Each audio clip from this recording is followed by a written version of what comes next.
Hello everyone and welcome to this video my dear friends. विद्यार्थी मित्रांनो, मी Rahul Naikode sir आपल्या सर्वांचं या व्हिडिओमध्ये खूप खूप स्वागत करतो. तर मित्रांनो, आपण MPSC परीक्षेसाठी अत्यंत महत्त्वाचा असणारा जो टॉपिक आहे तर त्या टॉपिकचं नाव आहे सब्जेक्ट आणि व्हर्ब ॲग्रीमेंट. हा टॉपिक आपण शिकत आहोत. मग परीक्षा कोणतीही असेल, मी पाठीमागच्याही व्हिडिओमध्ये सांगितलेलं आहे. मग कंबाईन ग्रुप बी असेल, ग्रुप सी असेल, राज्यसेवा असेल, कंबाईन ग्रुप सी असेल किंवा टेक्निकलचा पेपर असेल किंवा सरळ सेवा परीक्षा असेल, प्रत्येक एक्झाममध्ये अत्यंत महत्त्वाचा असणारा हा जो टॉपिक आहे तर हा टॉपिक आपण शिकत आहोत. गेल्या 5 व्हिडिओमध्ये या टॉपिकचे आपण मागचे जे अत्यंत महत्त्वाचे नियम आहेत तर ते नियम घेतलेले आहेत. त्या व्हिडिओमध्ये आपण रूल्स पण कव्हर केले आहेत आणि तसेच आयोगाने म्हणजेच MPSCने या टॉपिकचे जे आपण नियम मागच्या व्हिडिओमध्ये पाहिलेले आहेत, या सर्व व्हिडिओवरती ज्या प्रकारे प्रश्न विचारले किंवा जे पण प्रश्न विचारले आहेत तर ते 1984 पासून ते 2022चा कंबाईन ग्रुप सीचा जो पेपर झाला तर या पेपरपर्यंत आपण सगळेच प्रश्न त्या नियमावरती जे विचारलेले आहेत तर ते आपण घेतलेले आहेत. तर आपण आजच्या या व्हिडिओमध्ये या टॉपिकचा जो अत्यंत महत्त्वाचा पुढचा जो नियम आहे, ज्या नियमावरती तुम्ही नंतर पाहाल, आपण ज्या वेळेस काय करणार आहोत, MPSCने याच नियमावरती जे प्रश्न विचारले आहेत तर ते प्रश्न पण आपण घेणार आहोत. त्यावेळेस तुमच्या लक्षात येईल की MPSCने या नियमावरती किती प्रश्न विचारले आहेत आणि हा नियम आपण कशा प्रकारे शिकणं गरजेचं आहे. आपण पाठांतर जर केलं तर त्याचा काही फायदा होत नाही. तर असा अत्यंत महत्त्वाचा असणारा जो या टॉपिकचा नियम आहे तर या टॉपिकचा आपण आजच्या या व्हिडिओमध्ये नियम घेणार आहोत. मग यावरती प्रश्न बघा, यावरती प्रश्न जे आहेत तर 2021चा जो राज्यसेवेचा पेपर आहे तर यामध्ये विचारलेला आहेत. त्याच्यानंतर 2019चा राज्यसेवेचा पेपर आहे त्यामध्ये सुद्धा विचारले आहेत. तसेच STI 2014चा जो पेपर झाला तर त्या पेपरमध्ये जे आपण रूल्स त्या पेपरमध्ये जो प्रश्न विचारला होता तोच प्रश्न नंतर 2019च्या राज्यसेवेच्या पेपरमध्ये विचारला होता. पण STIच्या पेपरमध्ये 3 वाक्य दिले होते, राज्यसेवेच्याही पेपरमध्ये 3 वाक्य दिले होते, पण त्यातले 2 वाक्य हे कॉपी पेस्ट केले होते, मात्र 1 वाक्य जे आहे तर 1 वाक्य वेगळं होतं. मग तसेच दुसऱ्याही परीक्षांमध्ये या नियमावरती खूप सारे प्रश्न विचारले आहेत तर ते प्रश्न पण आपण घेणार आहोत. आणि आपण मग अगोदर जो नियम आहे तर तो नियम आपण व्यवस्थित कव्हर करू आणि त्याच्यानंतर याच नियमावरती MPSCने जे प्रश्न विचारले आहेत तर ते सगळे आपण प्रश्न कव्हर करूया. मग बघा, आजच्या या लेक्चरमध्ये आपण जो नियम घेणार आहोत तर तो नियम कुठला आहे तर या ठिकाणी डिअर फ्रेंड्स नियम जो आहे तर नियम हा बघा या ठिकाणी. तर आपण आजच्या लेक्चरमध्ये एकदम व्यवस्थित आणि 100% लक्षात द्या डिअर फ्रेंड्स, हा नियम खूप महत्त्वाचा आहे. याच्यावरती ऑनलाईन परीक्षेमध्येही खूप सारे प्रश्न विचारले आहेत आणि आपल्याला ऑफलाईन म्हणजेच MPSCने सुद्धा खूप सारे प्रश्न आपल्याला विचारले आहेत तर ते सगळे प्रश्न आपण घेणार आहोत. या ठिकाणी बघा, पहिला शब्द आहे ईच ऑफ, दुसरा शब्द आहे every one of, every one of. त्याच्यानंतर नेक्स्ट आहे आयदर ऑफ, नेक्स्ट आहे नायदर ऑफ, त्याच्यानंतर आहे वन ऑफ आणि त्याच्यानंतर नेक्स्ट आहे नन ऑफ. अशा प्रकारचे हे 6 शब्द आहेत, असे हे 6 शब्द आहेत. तर याच्यामध्ये बघा पुन्हा एकदा सांगतो, पहिला आहे each of, every one of, either of, neither of, one of आणि नन ऑफ, हे 6 शब्द आहेत. या शब्दासंदर्भातला अत्यंत महत्त्वाचा नियम कुठला आहे तर सिंपल तुम्हाला एक लक्षात ठेवायचं डिअर फ्रेंड्स, हे जे सर्व शब्द आहेत तर हे सर्व शब्द, या सर्व शब्दाच्या नंतर आपण येणारं जे नाऊन आहे तर ते नाऊन आपण नेहमी काय करत असतो, प्लुरल नाऊन वापरतोय. या सर्व शब्दाच्या नंतर येणारं नाऊन हे नेहमी काय असतं डिअर फ्रेंड्स, प्लुरल नाऊन वापरलं जात आहे. आणि याच्यानंतर येणारं जे हेल्पिंग व्हर्ब आहे तर ते हेल्पिंग व्हर्ब मात्र काय असतं डिअर फ्रेंड्स, या ठिकाणी लक्षात ठेवायचं आहे, सिंग्युलर हेल्पिंग व्हर्ब असते. हा या टॉपिकचा म्हणजे या नियमाचा या ठिकाणी जे आहे तर या नियमासंदर्भात आपल्या लक्षात काय ठेवायचं आहे, प्लुरल नाऊन आणि सिंग्युलर हेल्पिंग व्हर्ब तुम्हाला लक्षात ठेवायचं आहे. तर हे सगळे शब्द जे आहेत तर हे सगळे शब्द जे आपण वापरत असताना हे सगळे शब्द आपण काय करतोय लक्षात द्या, यामध्ये ईच आहे, एव्हरी वन आहे, आयदर आहे, नायदर आहे, वन आहे, नन आहे. हे वापरत असताना आपल्याला हे अगोदर समजून घेणं गरजेचं आहे, हे शब्द स्वतः सिंग्युलर आहेत का प्लुरल आहेत. आता ईच म्हणजेच काय, प्रत्येक, एव्हरी वन म्हणजेच प्रत्येक, आयदर म्हणजेच काय, 2 पैकी 1 हे किंवा ते, नायदर म्हणजे दोन्ही नाही, वन म्हणजे 1 आणि नन म्हणजेच अनेकांपैकी एकही नाही. म्हणजे हे सगळे शब्द आपण काय करतोय सिंग्युलर यूज करतोय, पण इथं लक्षात तुम्हाला काय ठेवायचंय, या सगळ्या शब्दाच्या नंतर येणारं जे नाऊन आहे तर ते नाऊन मात्र प्लुरल नाऊन वापरायचं आहे, आणि येणारं जे हेल्पिंग व्हर्ब आहे तर ते हेल्पिंग व्हर्ब मात्र आपल्याला सिंग्युलर हेल्पिंग व्हर्ब या ठिकाणी यूज करायचं आहे. मग या शब्दासंदर्भात आणखी महत्त्वाचा असणारा कुठला नियम आहे तर तो नियम मी या ठिकाणी लिहितो. तर अत्यंत महत्त्वाचा हा पण नियम आहे. या सर्व शब्दानंतर येणारं जे नाऊन असतंय बघा, या सर्व शब्दानंतर येणारं म्हणजे या सर्व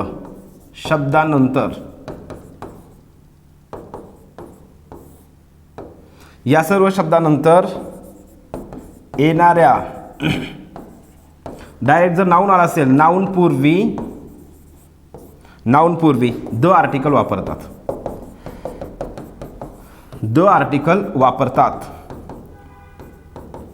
मग नियम लक्षात काय ठेवायचं आपल्याला, हे जे सगळे शब्द आहेत या सगळ्या शब्दानंतर येणारे जे प्लुरल नाऊन आहे तर या प्लुरल नाऊनच्या पूर्वी आपल्याला द आर्टिकल वापरणं कंपल्सरी आहे.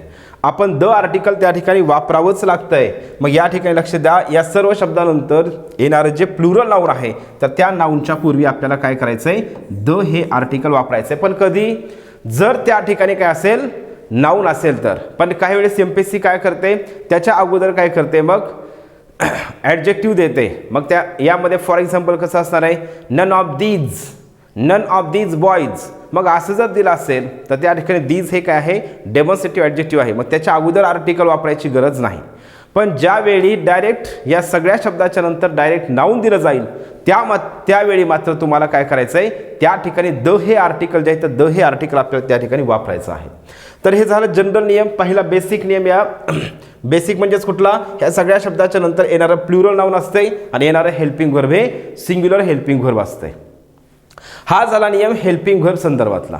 मग दुसरा नियम कुठला आहे, दुसरा नियम हा क्रियापदा संदर्भातला आहे, दुसरा नियम हा व्हर्ब संदर्भातला आहे. मग नियम काय आहे, जे जर या शब्दानंतर म्हणजे हे वाक्याचा कर्ता म्हणून वापरला आहे आणि त्या वाक्यामध्ये जर क्रियापदाचं पहिलं रूप वापरलं असेल, V1 वापरला असेल किंवा V1 असेल तर त्या क्रियापदाला SES-IS प्रत्यय वापरतात. SES-IS प्रत्यय वापरतात. का वापरतात, मग आपण पहिल्या व्हिडिओमध्ये आपण शिकलेलो आहोत किंवा पहिल्या लेक्चरमध्ये आपण शिकलो आहोत. जर वाक्याचा कर्ता हा सिंग्युलर असेल तर क्रियापदाला आपण SES-IS प्रत्यय वापरतोय, आणि वाक्याचा कर्ता जर अनेक वचने असेल म्हणजेच प्लुरल असेल तर आपण त्या क्रियापदाला SES-IS प्रत्यय वापरत नाहीत. आणि मग ज्यावेळी जरी तुम्हाला इथं दिसत असताना नाऊन हे प्लुरल दिसत असलं तरी पण आपण याला काय करतो, या कर्त्याला सिंग्युलर समजतोय. आणि मी इथं सगळे सांगितलं आहे, ईच एव्हरीवन हे सगळे शब्द आपण सिंग्युलर वापरतोय. आणि यामुळं डिअर फ्रेंड्स काय करायचं, येणारं जे पुढं डायरेक्ट जर व्हर्ब आला असेल, क्रियापदाचं पहिलं रूप आलं असेल तर त्या क्रियापदाच्या पहिल्या रूपाला मात्र आपल्याला 100% SES-IS प्रत्यय वापरणं गरजेचं आहे. जर आपण त्या ठिकाणी नाही वापरलं तर त्या ठिकाणी आपलं वाक्य किंवा आपलं उत्तर जे आहे तर उत्तर हे चुकीचं होतं आहे. तर यासाठी दोन नियम लक्ष द्या. या सर्व शब्दाच्या नंतर येणारं नाऊन हे प्लुरल नाऊन असतंय आणि येणारं जे हेल्पिंग व्हर्ब आहे तर ते हेल्पिंग व्हर्ब आहे, सिंग्युलर हेल्पिंग व्हर्ब असतंय. या सर्व शब्दाच्या नंतर येणारं नाऊन जे आहे तर ते प्लुरलच नाऊन असणार आहे. मात्र जर क्रियापदाचं पहिलं रूप असेल तर त्या क्रियापदाच्या पहिल्या रूपाला SES-IS प्रत्यय वापरणं गरजेचं आहे. मग मित्रांनो, आपण मागच्या व्हिडिओमध्ये यस कधी वापरायचं, ES कधी वापरायचं, IS कधी वापरायचं हे आपण डिटेलमध्ये घेतलेलं आहे. तर आता हे जर याच्या संदर्भातल्या बेसिक सगळ्या गोष्टी या नियमासंदर्भातल्या, आणखी इथं द आर्टिकल संदर्भातला पण नियम लिहिला आहे. तर हा पण नियम खूप महत्त्वाचा आहे. या शब्दासंदर्भातला पुढचा नियम लक्ष द्या सगळेजण. हे जे सगळे शब्द आहेत तर या शब्दामध्ये आता याच्यामध्ये लक्षात एक ठेवायचं आहे, each of every one of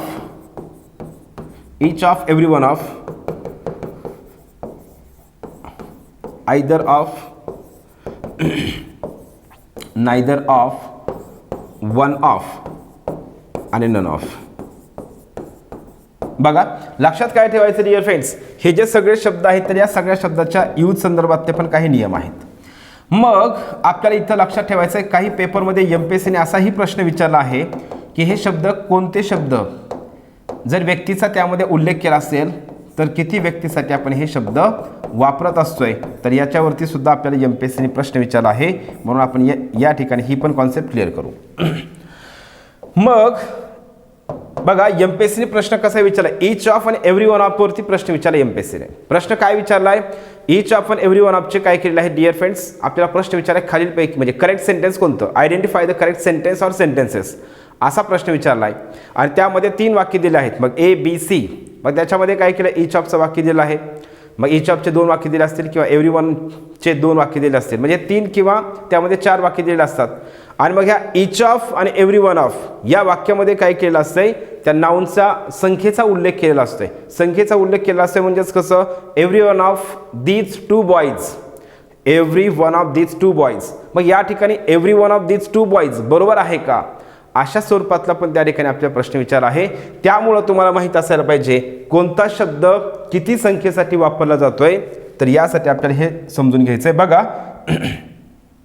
मग या ठिकाणी तुम्ही लक्ष द्या डिअर फ्रेंड्स, ईच ऑफ जे आहे तर ईच ऑफ हे 2 साठीही वापरतोय आणि 3 किंवा 3 पेक्षा अधिकसाठीही आपण यूज करू शकतोय. पण या ठिकाणी जर दोघांचा उल्लेख केला असेल, ईच ऑफ आणि एव्हरी वन ऑफचं वाक्य दिलं असेल, तर तुम्हाला लक्षात ठेवायचं ईच ऑफ हे आपण 2 साठी किंवा 3 किंवा 3 पेक्षा अधिकसाठी वापरू शकतोय. मात्र एव्हरी वन ऑफ जे आहे तर एव्हरी वन ऑफ हे 3 किंवा 3 पेक्षा अधिक व्यक्तींचा उल्लेख केला असेल तरच वापरतोय, 2 साठी एव्हरी वन ऑफ वापरत नाहीत.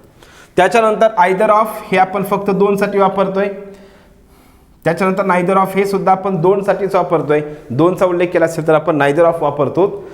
त्याच्यानंतर नेक्स्ट वन ऑफ, याच्यामध्ये काही हरकत नाही, वन ऑफ हे 3 किंवा 3 पेक्षा अधिक व्यक्तींचा उल्लेख केला असेल तरी पण आपण वापरतोय. आणि नन ऑफ हे सुद्धा आपण 3 किंवा 3 पेक्षा अधिक व्यक्तींचा उल्लेख केला असेल तरी पण आपण वापरतोय. हा या शब्दासंदर्भातला नियम आहे. मात्र डिअर फ्रेंड्स एमपीएससीने, तुम्ही नंतर पाहाल आपण तशा प्रकारचे प्रश्न पण घेणार आहोत. एमपीएससीने आता हा नियम आहे या शब्दासंदर्भातला, मात्र एमपीएससीने असे काही प्रश्न विचारले आहेत त्याच्यामध्ये नन ऑफ वापरलंय, पण त्या ठिकाणी नन ऑफ वापरलंय पण त्या ठिकाणी वाक्यामध्ये 2चा उल्लेख केलेला आहे.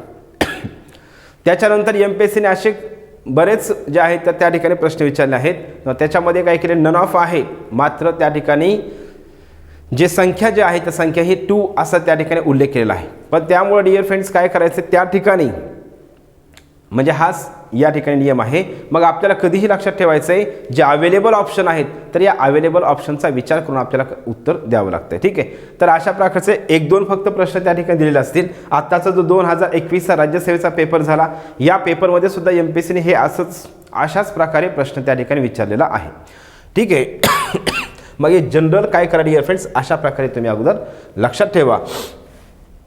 आता या ठिकाणी बघा 2021च्या राज्यसेवेच्या पेपरमध्ये आपल्याला प्रश्न जो आहे तो प्रश्न हा यावरती सुद्धा विचारला आहे. प्रश्न काय विचारला आहे बघा, यामध्ये स्पेलिंग जे आहे ना एव्हरी वन ऑफचं, या एव्हरी वन ऑफच्या स्पेलिंगवरती प्रश्न विचारला आहे.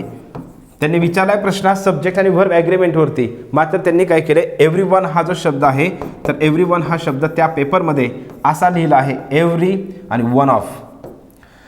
मग एव्हरी वन हा जो शब्द आहे, एव्हरी वन हा शब्द नेहमी आपण सोबत वापरतोय, असा लिहित नाही, एव्हरी वन ऑफ असा लिहित नाही. आणि म्हणून त्या पेपरमधलं जे वाक्य आहे तर ते वाक्य फक्त आणि फक्त त्या वाक्यामध्ये या एव्हरी वन ऑफच्या नंतर प्लुरल नाउन आहे, सिंग्युलर हेल्पिंग व्हर्ब आहे, म्हणजे सब्जेक्ट आणि व्हर्ब ॲग्रीमेंटचे सगळे नियम बरोबर आहेत, तरी देखील ते वाक्य फक्त हा शब्द असा लिहिलेला आहे, म्हणून या ठिकाणी हे वाक्य चुकीचं आहे. मग आपण लिहित असताना पण हे लक्षात ठेवायचं आहे, एव्हरी वन हा शब्द सोबत लिहितोय, आपण त्याला ब्रेक करत नाहीत. 2019च्या राज्यसेवेच्या पेपरमध्ये आपल्याला एमपीएससी प्रश्न हे असाच विचारला आहे, नॉट विथ स्टँडिंग जे आहे तर नॉट विथ स्टँडिंगचं स्पेलिंग कुठलं बरोबर आहे. नॉट विथ स्टँडिंग हा जो शब्द आहे तर त्याचं स्पेलिंग कोणतं बरोबर आहे. मग नॉट विथ स्टँडिंग बरोबर आहे का,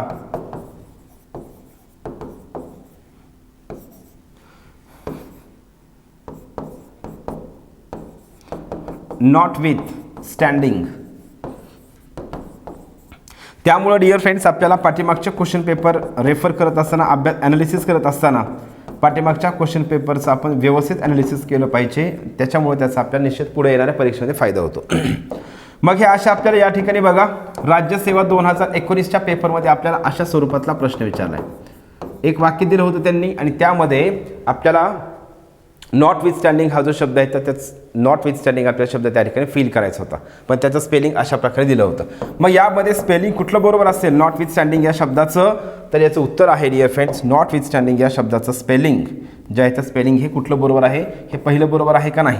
हे नॉट विथ स्टँडिंग असा शब्द लिहिला जात नाही, नॉट विथ स्टँडिंग असाही हा शब्द लिहिला जात नाही, नॉट विथ स्टँडिंग असाही लिहिला जात नाही. तर शब्द हा जो आहे तो शब्द हा एकच अखंड लिहिला जातोय, नॉट विथ स्टँडिंग. त्याच्यानंतर आणखी एक असाच एक शब्द आहे आपल्याला महत्त्वाचा आहे परीक्षेसाठी, तर त्यामधला शब्द आहे कॅन नॉट. आता बरेच जण काय करतात, कॅन आणि नॉट असं लिहितात, तर कॅन नॉट हा शब्द जो आहे तर कॅन नॉट हा शब्द डिअर फ्रेंड्स एकच लिहिला जातो, असा लिहिला जात नाही, तर हा शब्द असा लिहिला जातोय, हे आपल्याला इथं लक्षात ठेवायचं आहे. मग डिअर फ्रेंड्स हे झालं आपल्या या संदर्भातलं. पुन्हा एकदा सांगतो, इच ऑफ हे आपण 2 साठी किंवा 3 पेक्षा अधिकसाठी वापरू शकतोय, परंतु याच्यामध्ये जर उल्लेख केला असेल तर, आणि जर उल्लेख व्यक्तींचा केला असेल तर एव्हरी वन ऑफ हे 2 साठी वापरत नाहीत, तर एव्हरी वन ऑफ हे 3 किंवा 3 पेक्षा अधिक व्यक्तींसाठी वापरतात. त्याच्यामध्ये आणखी एक गोष्ट महत्त्वाची, काही वेळेस आपल्याला काय केलं जातं आहे, नायदर ऑफचं वाक्य दिलं जाणार आहे आणि त्या वाक्याला नायदर ऑफच्या वाक्यामध्ये 3 किंवा 3 पेक्षा अधिक व्यक्तींचा उल्लेख केला असेल आणि त्या वाक्याला जर आपल्याला करेक्ट करायला सांगितलं असेल तर नायदर ऑफच्या ऐवजी रिप्लेस हा शब्द कुठला येणार आहे? त्या ठिकाणी नन ऑफ येणार आहे, कारण नायदर ऑफ हे आपण साधारणतः 2 व्यक्तींसाठी वापरतोय, नन ऑफ हे 3 किंवा 3 पेक्षा अधिक व्यक्तींसाठी आपण त्या ठिकाणी यूज करतोय. जर आपल्याला तिथं संख्येवरती प्रश्न विचारला तर हे लक्षात ठेवायचं आहे, अन्यथा जर तुम्हाला त्या ठिकाणी plural noun, singular helping verb या संदर्भातला जर प्रश्न विचारला तर आपला पहिला नियम जो आहे, जो आपण आता हा नियम पाहिला, तर हा नियम लक्षात ठेवायचा आहे, या सर्व शब्दाच्या नंतर येणारं नाउन हे प्लुरल नाउन असते आणि येणारं helping verb singular helping verb असते.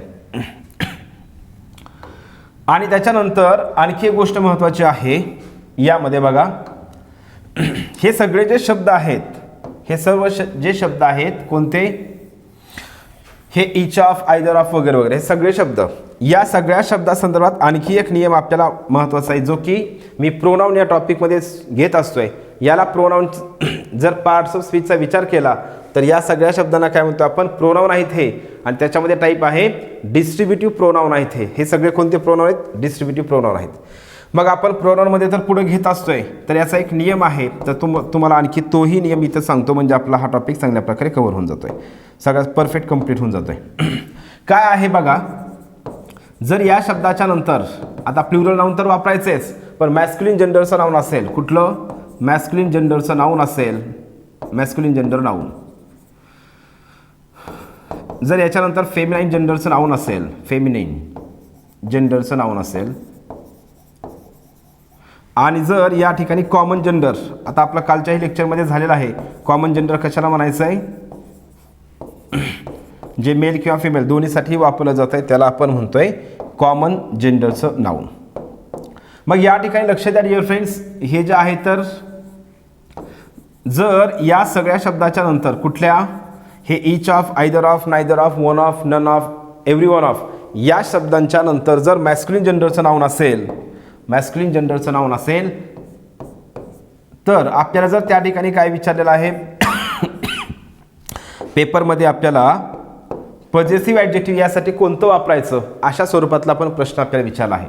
आणि जर असा प्रश्न आपल्याला विचारला असेल तर पॉझिटिव्ह ॲडजेक्टिव्ह जे आहे तर पॉझिटिव्ह ॲडजेक्टिव्ह कोणतं वापरायचं इथं मी लिहितो बघा, पॉझिटिव्ह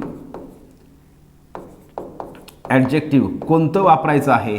तर लक्षात एक ठेवायचं आहे, इथं पण आणखी एक कन्फ्युजन होतंय. मग हे सगळे शब्दाच्या नंतर येणारं नाउन हे प्लुरल नाउन असतंय आणि मग आपण तिथं कन्फ्यूज होतोय, आपण तिथं टाकतो दिअर, तसं होत नाही. तर मॅस्क्युलिन जेंडरचं नाउन जर असेल, म्हणजे बॉईज हे नाउन जर असेल, तर त्या ठिकाणी हिज हे पॉझिटिव्ह ॲडजेक्टिव्ह वापरतात. काय वापरतात? हिज हे पॉझिटिव्ह ॲडजेक्टिव्ह वापरतात. फेमिनाईन जेंडरचं नाउन असेल तर आपण त्या ठिकाणी हर हे पॉझिटिव्ह ॲडजेक्टिव्ह वापरतो.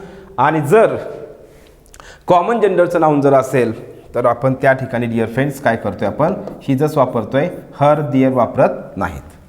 तर हे अशा स्वरूपामध्ये काय करा डिअर फ्रेंड्स, व्यवस्थित समजून घ्या, व्यवस्थित लक्षात ठेवा. ठीक आहे, हे लक्षात आलंय सगळ्यांना. तर मग आपण आता पुढे जाऊ. आता आपण वाक्य घेऊ डिअर फ्रेंड्स, कोणतं वाक्य बरोबर आहे, कोणतं वाक्य चुकीचं आहे हे आता तुम्हाला सांगायचं आहे. मी या ठिकाणी काही वाक्य लिहितो म्हणजे आपल्या ह्या कॉन्सेप्ट क्लिअर होऊन जातील. बघा, वाक्य आहे one of the boys has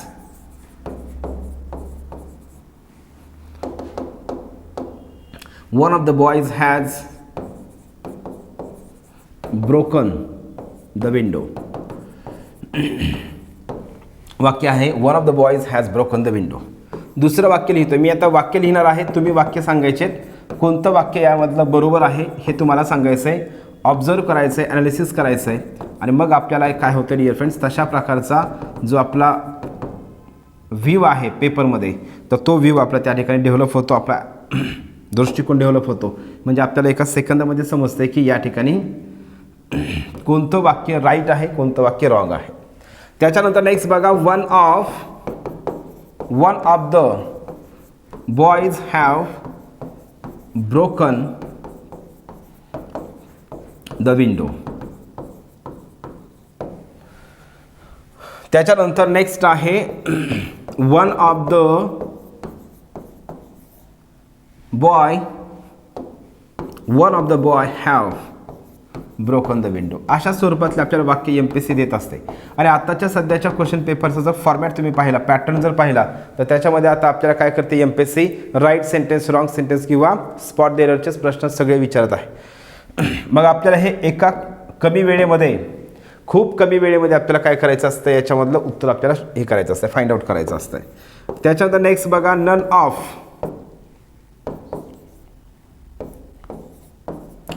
the student is absent. None of the student is absent today. याच्यातलं सांगायचं. नंतर दुसरं आणखी लिहितो वाक्य, none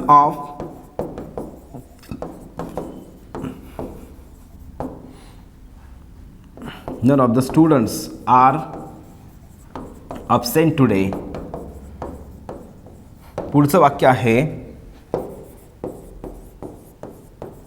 none of the student are absent today. आणि लास्ट वाक्य आहे त्याच्या पुढचं, none of the students is absent today.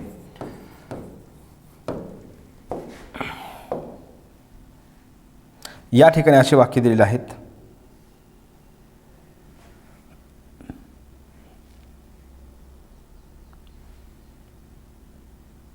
ठीक आहे. तर बघा, हे सगळे वाक्य 8 वाक्य आहेत. मग यामध्ये कुठलं वाक्य बरोबर आहे असा आपल्याला प्रश्न विचारला आहे. यामध्ये कोणतं सेंटेन्स, 4, 5, 6, 7 आणि 8 प्रश्न काय आहे, यापैकी कोणतं वाक्य बरोबर आहे अशा स्वरूपातला आपल्याला या ठिकाणी प्रश्न विचारला. हे वाक्य दिलेत, यातलं कोणतं वाक्य बरोबर आहे. मग तुम्ही व्यवस्थित याचा ॲनालिसिस करा, म्हणजे तुमच्या लक्षात येईल की कोणतं वाक्य या ठिकाणी बरोबर आहे. ठीक आहे. बघा, मग आपण या ठिकाणी बघू. मग तर डिअर फ्रेंड्स,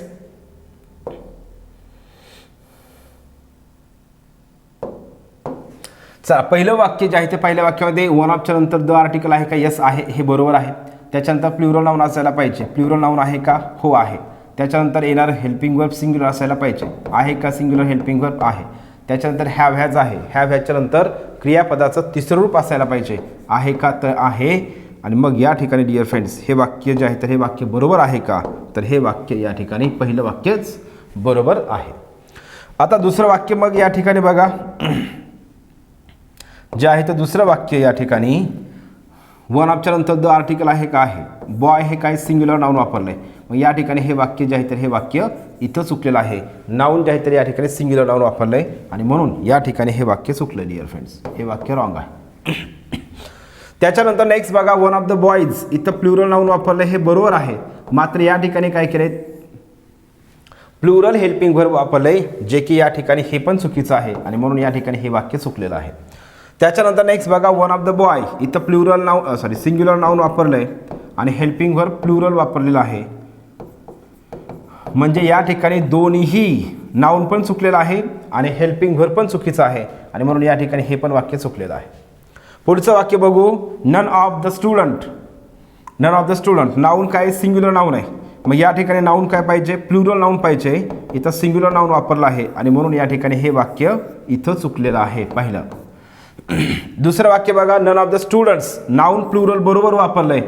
मात्र या ठिकाणी जे आर जे हेल्पिंग व्हर्ब आहे तर ते हेल्पिंग व्हर्ब सिंग्युलर पाहिजे होतं, ते प्लुरल वापरलं आहे आणि म्हणून त्या ठिकाणी ते चुकीचं आहे. तिसऱ्यामध्ये none of the student, student हे नाऊन सिंग्युलर आहे आणि आर हे प्लुरल हेल्पिंग व्हर्ब आहे. पण आपला नियम असा सांगतोय या सगळ्या शब्दाच्या नंतर प्लुरल नाऊन येतं आणि सिंग्युलर हेल्पिंग व्हर्ब येतं, म्हणून या ठिकाणी हे पण चुकीचं आहे. चौथ्यामध्ये मात्र स्टुडंट्स हे प्लुरल नाऊन बरोबर आहे आणि इज हे सिंग्युलर हेल्पिंग व्हर्ब बरोबर आहे आणि या ठिकाणी डिअर फ्रेंड्स हे वाक्य बरोबर आहे. तर हे वाक्य या ठिकाणी बरोबर आहे. ठीक आहे, तर हे अशा स्वरूपात आपण पाहणं गरजेचं आहे. त्याच्यानंतर मी तुम्हाला हे जे पॉझिटिव्ह ॲडजेक्टिव्हचं जे सांगितलं त्या संदर्भातलं एक वाक्य घेतो म्हणजे तुमच्या लक्षात येईल. वाक्य असं आहे, one of the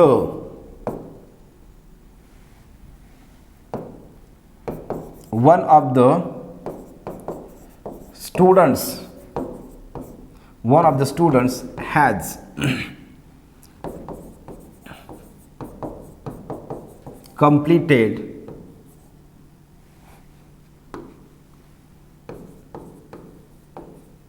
completed his work. Homework म्हणा किंवा वर्क म्हणतो मी इथं. One of the students has completed work.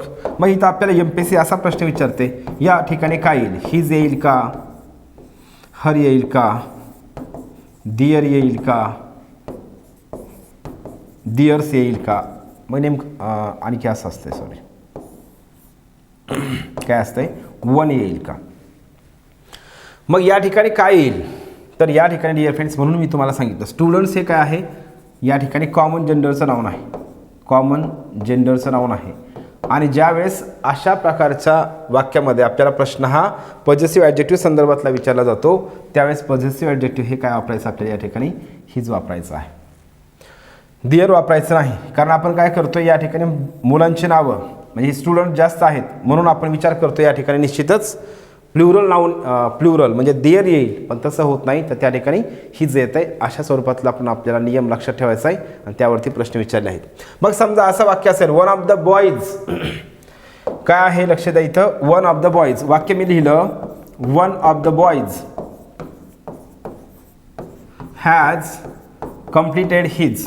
वाक्य मी तेच ठेवतोय, वर्क. हे जर वाक्य दिलं तर इथंही काय करायचं डिअर फ्रेंड्स, इथं पण हिजच म्हणायचं आहे. इथं बॉईज जरी प्लुरल नाऊन असतं तरी पण या ठिकाणी हिज म्हणायचं आहे, हे मॅस्क्युलिन जेंडरचं नाऊन आहे. आणि हेच वाक्य जर असं असेल, मग वन ऑफ असू नाही तर नन ऑफ असू, कुठलाही शब्द असू द्या, one of the boys sorry girls म्हणायचं आपल्याला. आता इथं one of the girls has completed work. मग या फिल इन द ब्लँकमध्ये नेमकं काय येईल, ग्रॅमॅटिकली करेक्ट. तर या ठिकाणी डिअर फ्रेंड्स याचं उत्तर आहे हर येईल. मग मी हे तुम्हाला हे सांगत होतो, जर या सगळ्या शब्दाच्या नंतर कॉमन जेंडरचं नाऊन असेल तर आपल्याला हिज वापरायचं आहे, मॅस्क्युलिन जेंडरचं नाऊन असेल तर हिज वापरायचं आहे आणि फेमिनाईन जेंडरचं नाऊन असेल तर काय करायचं आहे, हर वापरायचं आहे. अशा स्वरूपामध्ये आपण हे नियम लक्षात ठेवायचे. हे झालं आपलं हेल्पिंग व्हर्ब संदर्भातलं.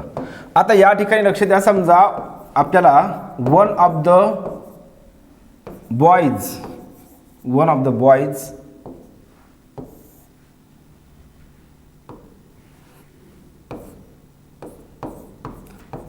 John, one of the boys John. मग या ठिकाणी काय म्हणायचं आहे, नो म्हणायचं का नोज म्हणायचं का इज नो म्हणायचं आहे का आर नो म्हणायचं आहे. मग मी तुम्हाला एक सिंपल सांगितलंय, ॲमिज आरच्या नंतर कधीच V1 वापरलं जात नाही. हे आपल्या दोन ऑप्शन खालच्या फसवण्यासाठी दिले जातात. तर हे असं कधीच नसतंय.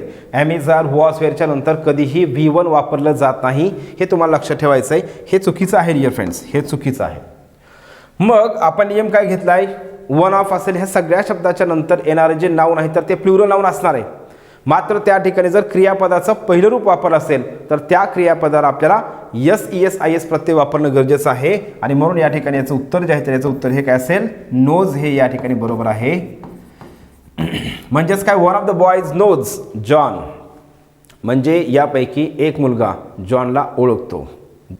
तर या ठिकाणी डिअर फ्रेंड्स हे अशा प्रकारे येतं आहे. आता त्याच्यानंतर नेक्स्ट बघा नियम, याच्यामध्येच काय आहे, अत्यंत महत्त्वाचा नियम आहे हा. यावरती आपल्याला MPSCने STI 2014च्याही पेपरमध्ये प्रश्न विचारला आहे आणि 2019च्याही पेपरमध्ये आपल्याला प्रश्न या ठिकाणी विचारलेला आहे. मग प्रश्न काय विचारला आहे बघा. तर आता हे सगळेजण लक्ष द्या, सिंपल आहे पण खूप महत्त्वाचं आहे. हू असेल, विच असेल, हुज असेल, हुम असेल किंवा दॅट असेल, हे जे सगळे शब्द आहेत तर ह्या सगळ्या शब्दांना आपण काय म्हणतो डिअर फ्रेंड्स, ग्रामरच्या भाषेमध्ये किंवा ग्रामरच्या शब्दामध्ये रिलेटिव्ह प्रोनाउन्स म्हणतो आपण यांना. ज्यावेळेस हे शब्द वाक्याच्या मध्ये येतात त्यावेळेस आपण यांना काय म्हणतोय, रिलेटिव्ह प्रोनाउन. बघा कोणते शब्द आहेत. हू असेल, विच असेल, हुज असेल, हुम असेल, दॅट असेल, हे सगळे जे शब्द आहेत तर हे सगळे शब्द काय आहेत डिअर फ्रेंड्स, रिलेटिव्ह प्रोनाउन्स आहेत. ज्यावेळेस आपण हे शब्द वाक्याच्या मध्ये वापरतो त्यावेळेस आपण यांना काय म्हणतोय, रिलेटिव्ह प्रोनाउन. मग या संदर्भातला म्हणजे कुठला नियम आहे ज्या नियमावरती आपल्याला MPSCने STI 2014च्या पेपरमध्ये प्रश्न विचारला आहे, 2019च्या राज्यसेवेला प्रश्न विचारला आहे, तसेच तलाठी ऑनलाईन परीक्षा महापोर्टलने जे 2019मध्ये पेपर घेतला त्या पेपरमध्ये सुद्धा आपल्याला काय केलं, याच नियमावरती प्रश्न विचारला आहे. ते प्रश्नसुद्धा आपण पुढे घेणार आहोत. मग तुम्हाला एकदम सिंपल पद्धतीने सांगतो डिअर फ्रेंड्स, काही टेन्शन घेण्याची गरज नाही. या ठिकाणी लक्षात काय ठेवायचं आहे बघा, आपल्याला जो प्रश्न विचारला जातो कशा प्रकारचा विचारला जातोय, हे जे सगळे शब्द आहेत, हू असेल, विच असेल, हुम असेल, हुज असेल, दॅट असेल, या शब्दांच्या पूर्वी म्हणजे इथं लक्ष द्या सगळेजण, या शब्दांच्या पूर्वी म्हणजे या शब्दांच्या अगोदर ज्या प्रकारचं नाऊन असेल, या शब्दांच्या पूर्वी ज्या प्रकारचं नाऊन किंवा प्रोनाऊन असेल त्या नाऊन किंवा त्या प्रोनाऊननुसार या शब्दांच्या नंतर म्हणजे इथं या शब्दांच्या नंतर हेल्पिंग वर्ब किंवा वर्ब वापरलं जात आहे. खूप सिंपल नियम आहे. म्हणजे या शब्दांच्या पूर्वी ज्या प्रकारचं नाऊन असेल त्या नाऊननुसार आपण या शब्दांच्या नंतर आपण हेल्पिंग वर्ब किंवा वर्ब वापरतोय. लक्षात येते सगळ्यांना. म्हणजे काय म्हणतोय आपण डिअर फ्रेंड्स, या शब्दांच्या पूर्वी जर सिंग्युलर नाऊन असेल, बघा या शब्दांच्या पूर्वी जर सिंग्युलर नाऊन असेल तर या शब्दाच्या नंतर निश्चितच काय येणार आहे, सिंग्युलर हेल्पिंग वर्ब येणार आहे. जर या शब्दाच्या नंतर जर प्लुरल नाऊन असेल तर या शब्दांच्या नंतर निश्चितच काय येणार आहे, प्लुरल हेल्पिंग वर्ब येणार आहे. सिंग्युलर नाऊन असेल तर singular helping verb, plural noun असेल तर प्लुरल हेल्पिंग वर्ब. या शब्दांच्या अगोदर जर मग प्रोनाऊन कुठलंही असेल त्याच्यानुसार आपल्याला हेल्पिंग वर्ब काय करायचं आहे, त्या ठिकाणी यूज करायचं आहे. मग आपल्याला सिंपल नियम लक्षात काय ठेवायचा आहे, या शब्दांच्या पूर्वी ज्या प्रकारचं नाऊन किंवा प्रोनाऊन असेल त्यानुसार आपल्याला या शब्दांच्या नंतर हेल्पिंग वर्ब किंवा वर्ब वापरायचा आहे. आणि याच्यामध्ये आणखी गोष्ट लक्षात द्या, वर्ब काय वर्ब म्हणजेच तो नियम कधीच विसरायचा नाही. सब्जेक्ट आणि वर्ब ॲग्रीमेंट टॉपिकसाठी हा नियम विसरायचा नाही. कोणता नियम, वर्ब संदर्भातला. जर वाक्याचा करता ज्या वेळी आपल्याला एकवचन वाटतोय, सिंग्युलर वाटतोय, त्यावेळी आपण काय करायचं डिअर फ्रेंड्स, त्या क्रियापदाला SES प्रत्यय वापरायचा आहे. आणि प्लुरल जर असेल तर आपण त्याला SES प्रत्यय वापरत नाहीत. हे तुम्हाला इथं लक्षात ठेवायचं आहे. मग हे झालं आपलं या संदर्भातलं. मग यामध्ये डिअर फ्रेंड्स तुम्हाला फॉर एक्झाम्पल सिंपल सांगतो, लक्ष द्या. इथं जर समजा काय असणार आहे, हू आहे. आता लक्ष द्या, या ठिकाणी इट इज, आय आणि हू. आता आणखी एक याच्यामध्ये वाक्यरचना लक्षात ठेवायची, इट इज, आय आणि हू. इट इजची जी वाक्यरचना असते, इट इजच्या वाक्यरचनेमध्ये कधीही लक्षात ठेवायचे प्रोनाऊन जे आहे तर इट इजच्या वाक्यरचनेमध्ये इट इजने सुरू होणाऱ्या वाक्यामध्ये प्रोनाऊन हे प्रथमामध्ये घेतात, द्वितीयामध्ये घेत नाहीत. यावरती सुद्धा आपल्या प्रश्न विचारला, तो पण इथं नियम मी कव्हर करतोय. काय म्हणतोय बघा, इट इजने सुरू होणाऱ्या किंवा इट इजच्या नंतर नेहमी प्रोनाऊन हे प्रथमामध्ये घेतात, द्वितीयामध्ये घेत नाहीत. आता प्रथम द्वितीय आपण कंप्लीट केलं आहे. नॉमिनेटिव्ह केस आणि ऑब्जेक्टिव्ह केस आपण हे मागच्या व्हिडिओमध्ये कंप्लीट केलं आहे. नॉमिनेटिव्ह केस म्हणजे जे सब्जेक्ट म्हणून आपण वापरतो, I, we, you, he, she, it, they. आणि ऑब्जेक्टिव्ह केस म्हणजेच मी असेल, me, us, you, her, it, त्याच्यानंतर देम, हे जे आहेत तर हे काय झाले, ऑब्जेक्टिव्ह केस झाले. मग या इट इजच्या नंतर कधीही अगोदर आपण हे पण क्लिअर करू. आत्ताचा जो नियम मी तुम्हाला सांगितला तो म्हणजे आपल्या परीक्षेमध्ये ते पण आपलं त्या ठिकाणी तो पण नियम आपला कंप्लीट होऊन जातोय. बघा, इट इज मी म्हणायचं का इट इज आय म्हणायचं, हा प्रश्न आहे. इट इज देम म्हणायचं का इट इज दे म्हणायचं, तर हे मी तुम्हाला म्हणतोय. तर लक्षात एक ठेवायचं आहे, इट इज मी हे रॉंग असते, इट इज आय बरोबर आहे. इट इज देम चुकीचं आहे. इट इज सॉरी दोन्हीकडे पण देच लिहिलं आपण, इथं दे आहे. काय इट इज देम चुकीचं आहे तर इट इज दे बरोबर आहे. मग आपल्याला लक्षात ठेवायचं आहे हे जे आहेत ना इट इजच्या नंतर आपण काय करतो प्रथमामध्ये प्रोनाऊन घेतोय. मग त्याला एक सिंपल मी तुम्हाला एकदम मास्टर रूल सांगेल. जे टू बीचे हेल्पिंग व्हर्ब असतात हा नियम काय करतोय तुम्हाला नंतर जे आपल्याला सब्जेक्टिव्ह मूड हा टॉपिक घ्यायचा आहे किंवा आपल्याला पुढचे जे टॉपिक घ्यायचे आहेत त्याच्यासाठी पण तुम्हाला त्या ठिकाणी मदतीचा ठरेल. हा नियम खूप सिंपल आहे. हा व्यवस्थित वहीमध्ये लिहून घ्यायचा आहे. नियम काय आहे बघा. जे टू बी आहे टू बीचे helping verbs am is are was were हे जे आहेत तर या टू बीच्या हेल्पिंग व्हर्ब नंतर जर प्रोनाऊन आपल्याला वापरायचं असेल तर साधारणतः ते प्रोनाऊन हे प्रथमामध्ये घेतलं जातं आहे, द्वितीयामध्ये घेतलं जात नाही. मग आपल्याला पुढं सब्जेक्टिव्ह मूडमध्ये सुद्धा अशा प्रकारचा प्रश्न विचारला जातो. मग प्रश्न कसा असतोय बघा इथं म्हणजे तुमचा तोही नियम त्या ठिकाणी कव्हर होतोय. इफ आय वेअर हिम म्हणायचं का इफ आय वेअर ही म्हणायचं. इफ आय वर हिम का इफ आय वर ही तर या ठिकाणी याचं उत्तर आहे डिअर फ्रेंड्स इफ आय वर हिम हे चुकीचं आहे.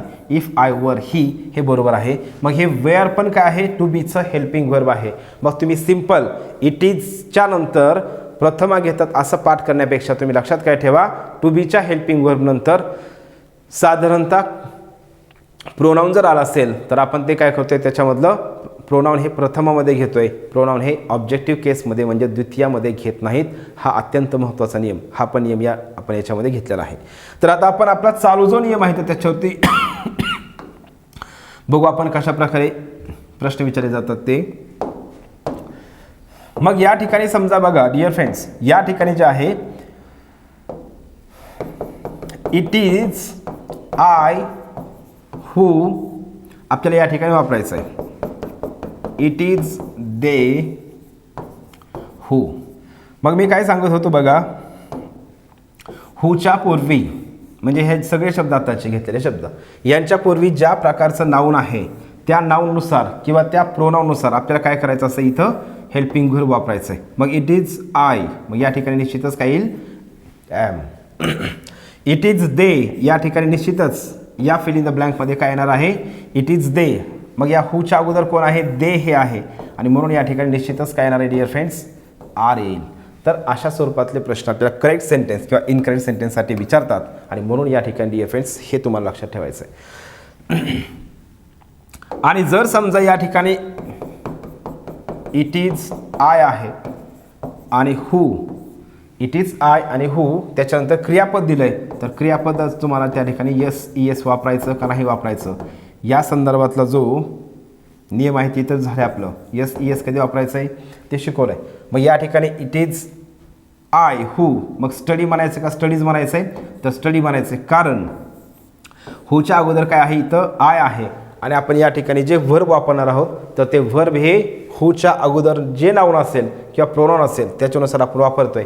आणि आपण शिकलो आहे आय आणि यू जरी एकवचनी असले तरी पण आय आणि यू हे अपवाद आहेत. त्याला आपण यस त्यापुढे येणाऱ्या क्रियापदाला S E S I S प्रत्यय वापरत नाहीत आणि म्हणून या ठिकाणी स्टडी हे बरोबर आहे. मग आपण आत्ता जो नियम सध्या चर्चा करत आहोत आपण शिकत आहोत त्या नियमावरती एमपीएससीने कशा प्रकारे प्रश्न विचारले आहेत तर ते प्रश्न आपण डायरेक्ट घेऊ म्हणजे तुम्हाला या ठिकाणी लक्षात येईल.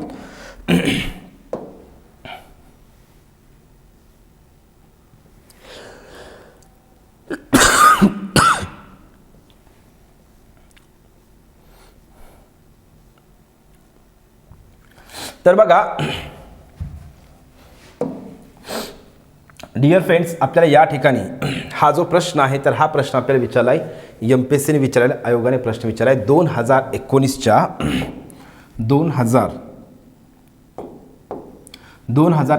जो राज्यसेवेचा पेपर झाला या 2019च्या राज्यसेवेच्या पेपरमध्ये विचारलेला आहे. हा एकदा प्रश्न मी बाजूला होतो साईडला होता हा फक्त एकदा व्यवस्थित बघून घ्या.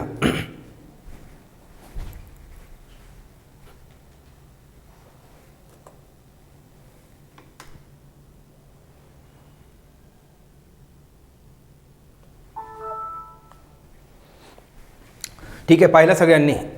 तर प्रश्न बघा व्यवस्थित आणि समजून घ्या डिअर फ्रेंड्स या ठिकाणी.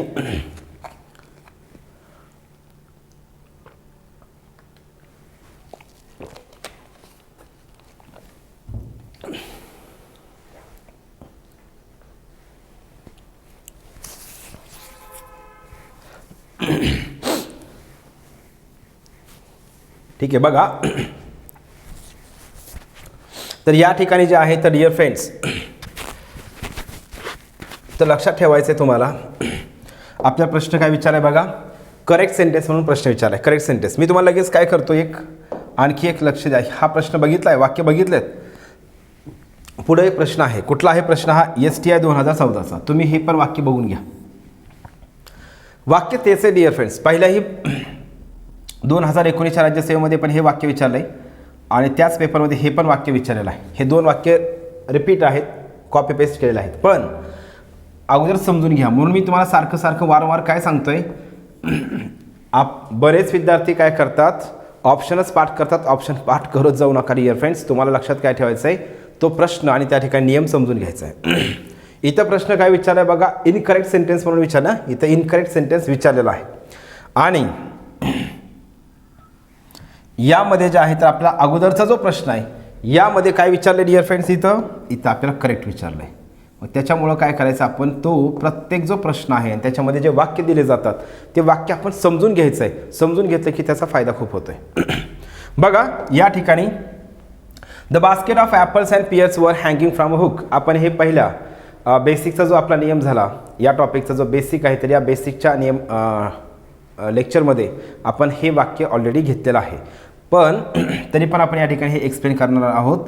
तर या ठिकाणी या वाक्याचा करता बघा, हे जे वाक्य आहे तर या वाक्याचा कर्ता कोणता आहे, तर या वाक्याचा कर्ता आहे इथून इथपर्यंत, म्हणजेच the basket of apples and piers.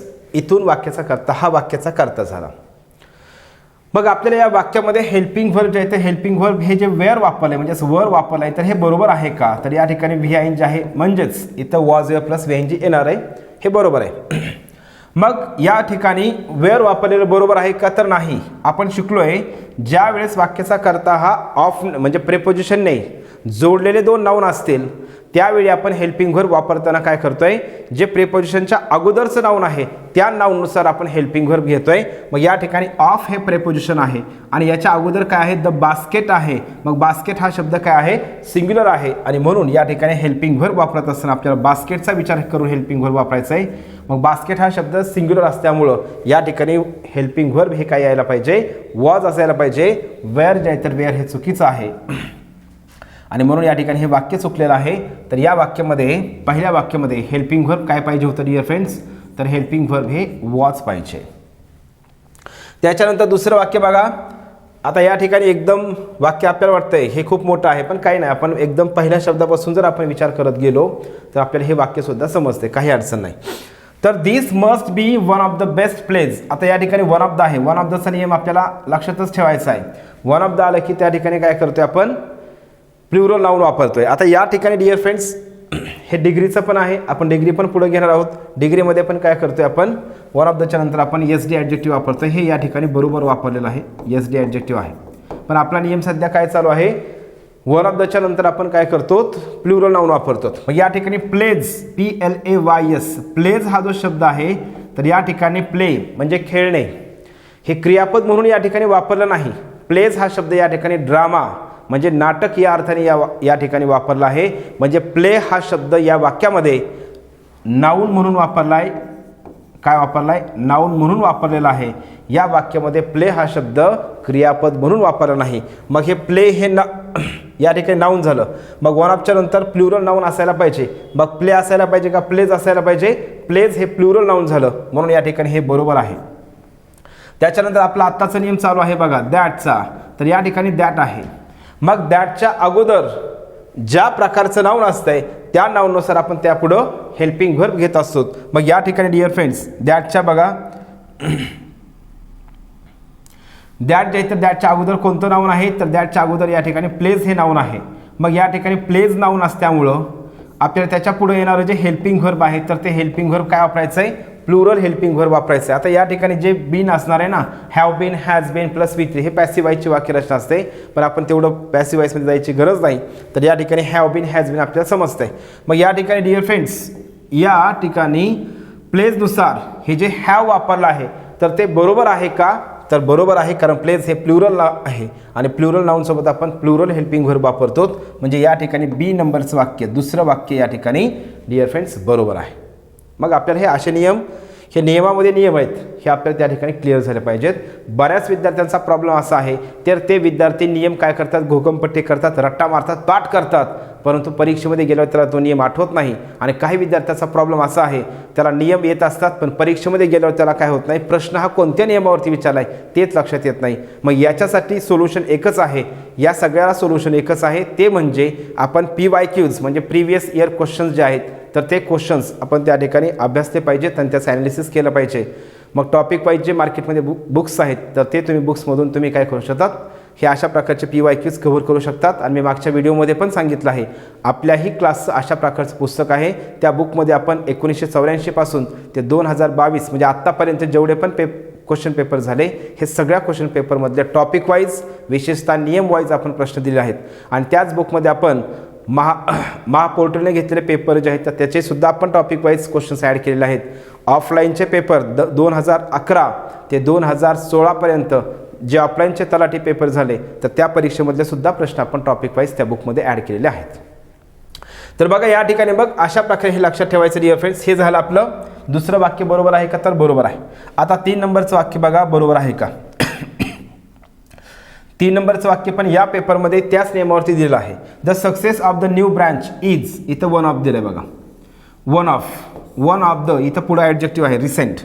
आणि डेव्हलपमेंट्स हे जे आहे तर डेव्हलपमेंट्स हे काय केले या ठिकाणी प्लुरल नाऊन वापरले, डेव्हलपमेंट्स हे प्लुरल नाऊन वापरलेलं आहे. या ठिकाणी पण हे वाक्य काय दॅटने बघा, इथं पण दॅट आहे. मग दॅटच्या अगोदर डेव्हलपमेंट्स हे प्लुरल नाऊन आहे, मग दॅटच्या नंतर येणारं जे हेल्पिंग व्हर्ब आहे तर ते काय पाहिजे, प्लुरल पाहिजे. पण या ठिकाणी जस्टिफाय हा शब्द काय आहे, हेल्पिंग व्हर्ब नाही तर जस्टिफाय हा शब्द काय आहे डिअर फ्रेंड्स, व्हर्ब आहे. मग डेव्हलपमेंटचे प्लुरल नाऊन आहे, मग प्लुरल नाऊन जर असेल तर आपल्याला या ठिकाणी जे व्हर्ब आहे तर हे कशानुसार यायला पाहिजे, या नाऊननुसार व्हर्ब यायला पाहिजे. मग या ठिकाणी व्हर्ब यायला पाहिजे म्हणजे नेमकं इथं प्रकार काय आहे, इथे ग्रामरचे कॉन्सेप्ट काय आहे. मग आपल्याला त्या व्हर्बला SES प्रत्यय वापरायचा का नाही वापरायचा या संदर्भातला नियम आहे. मग डेव्हलपमेंट्स हे प्लुरल नाऊन आहे आणि मग या ठिकाणी लक्ष द्या डिअर फ्रेंड्स, जस्टिफाय हे जे क्रियापद आहे या क्रियापदाला SES प्रत्यय वापरायला पाहिजे का, तर याचं उत्तर आहे नाही वापरला पाहिजे. कारण वाक्याचा कर्ता जर प्लुरल असेल तर आपण त्या क्रियापदाला SES वापरत नाहीत. म्हणजे या ठिकाणी जस्टिफाय हा शब्द या ठिकाणी बरोबर आहे. मग या ठिकाणी B आणि C हे दोन्हीही वाक्य बरोबर आहेत. मग अशा प्रकारचं ऑप्शन कुठं आहे तर या ठिकाणी B आणि C करेक्ट आहे. तर या प्रश्नाचं उत्तर 2 नंबरचं ऑप्शन बरोबर आहे. लक्षात आले सगळ्यांना. आता बघा या पेपरमध्ये त्यांनी हे 2 नंबरचं वाक्य जे आहे त्या 2 नंबरचं वाक्य हे प्लेज आणि हॅव दिलेलं आहे. आता तुम्हाला या ठिकाणी ऑब्झर्वेशन करायचं आहे पुढच्या प्रश्नाचं. मग या ठिकाणी पण हाच प्रश्न आहे STIला, पण इथं प्रश्न आपल्याला काय विचारला आहे डिअर फ्रेंड्स, इनकरेक्ट म्हणून विचारला आहे, इनकरेक्ट विचारलेला आहे.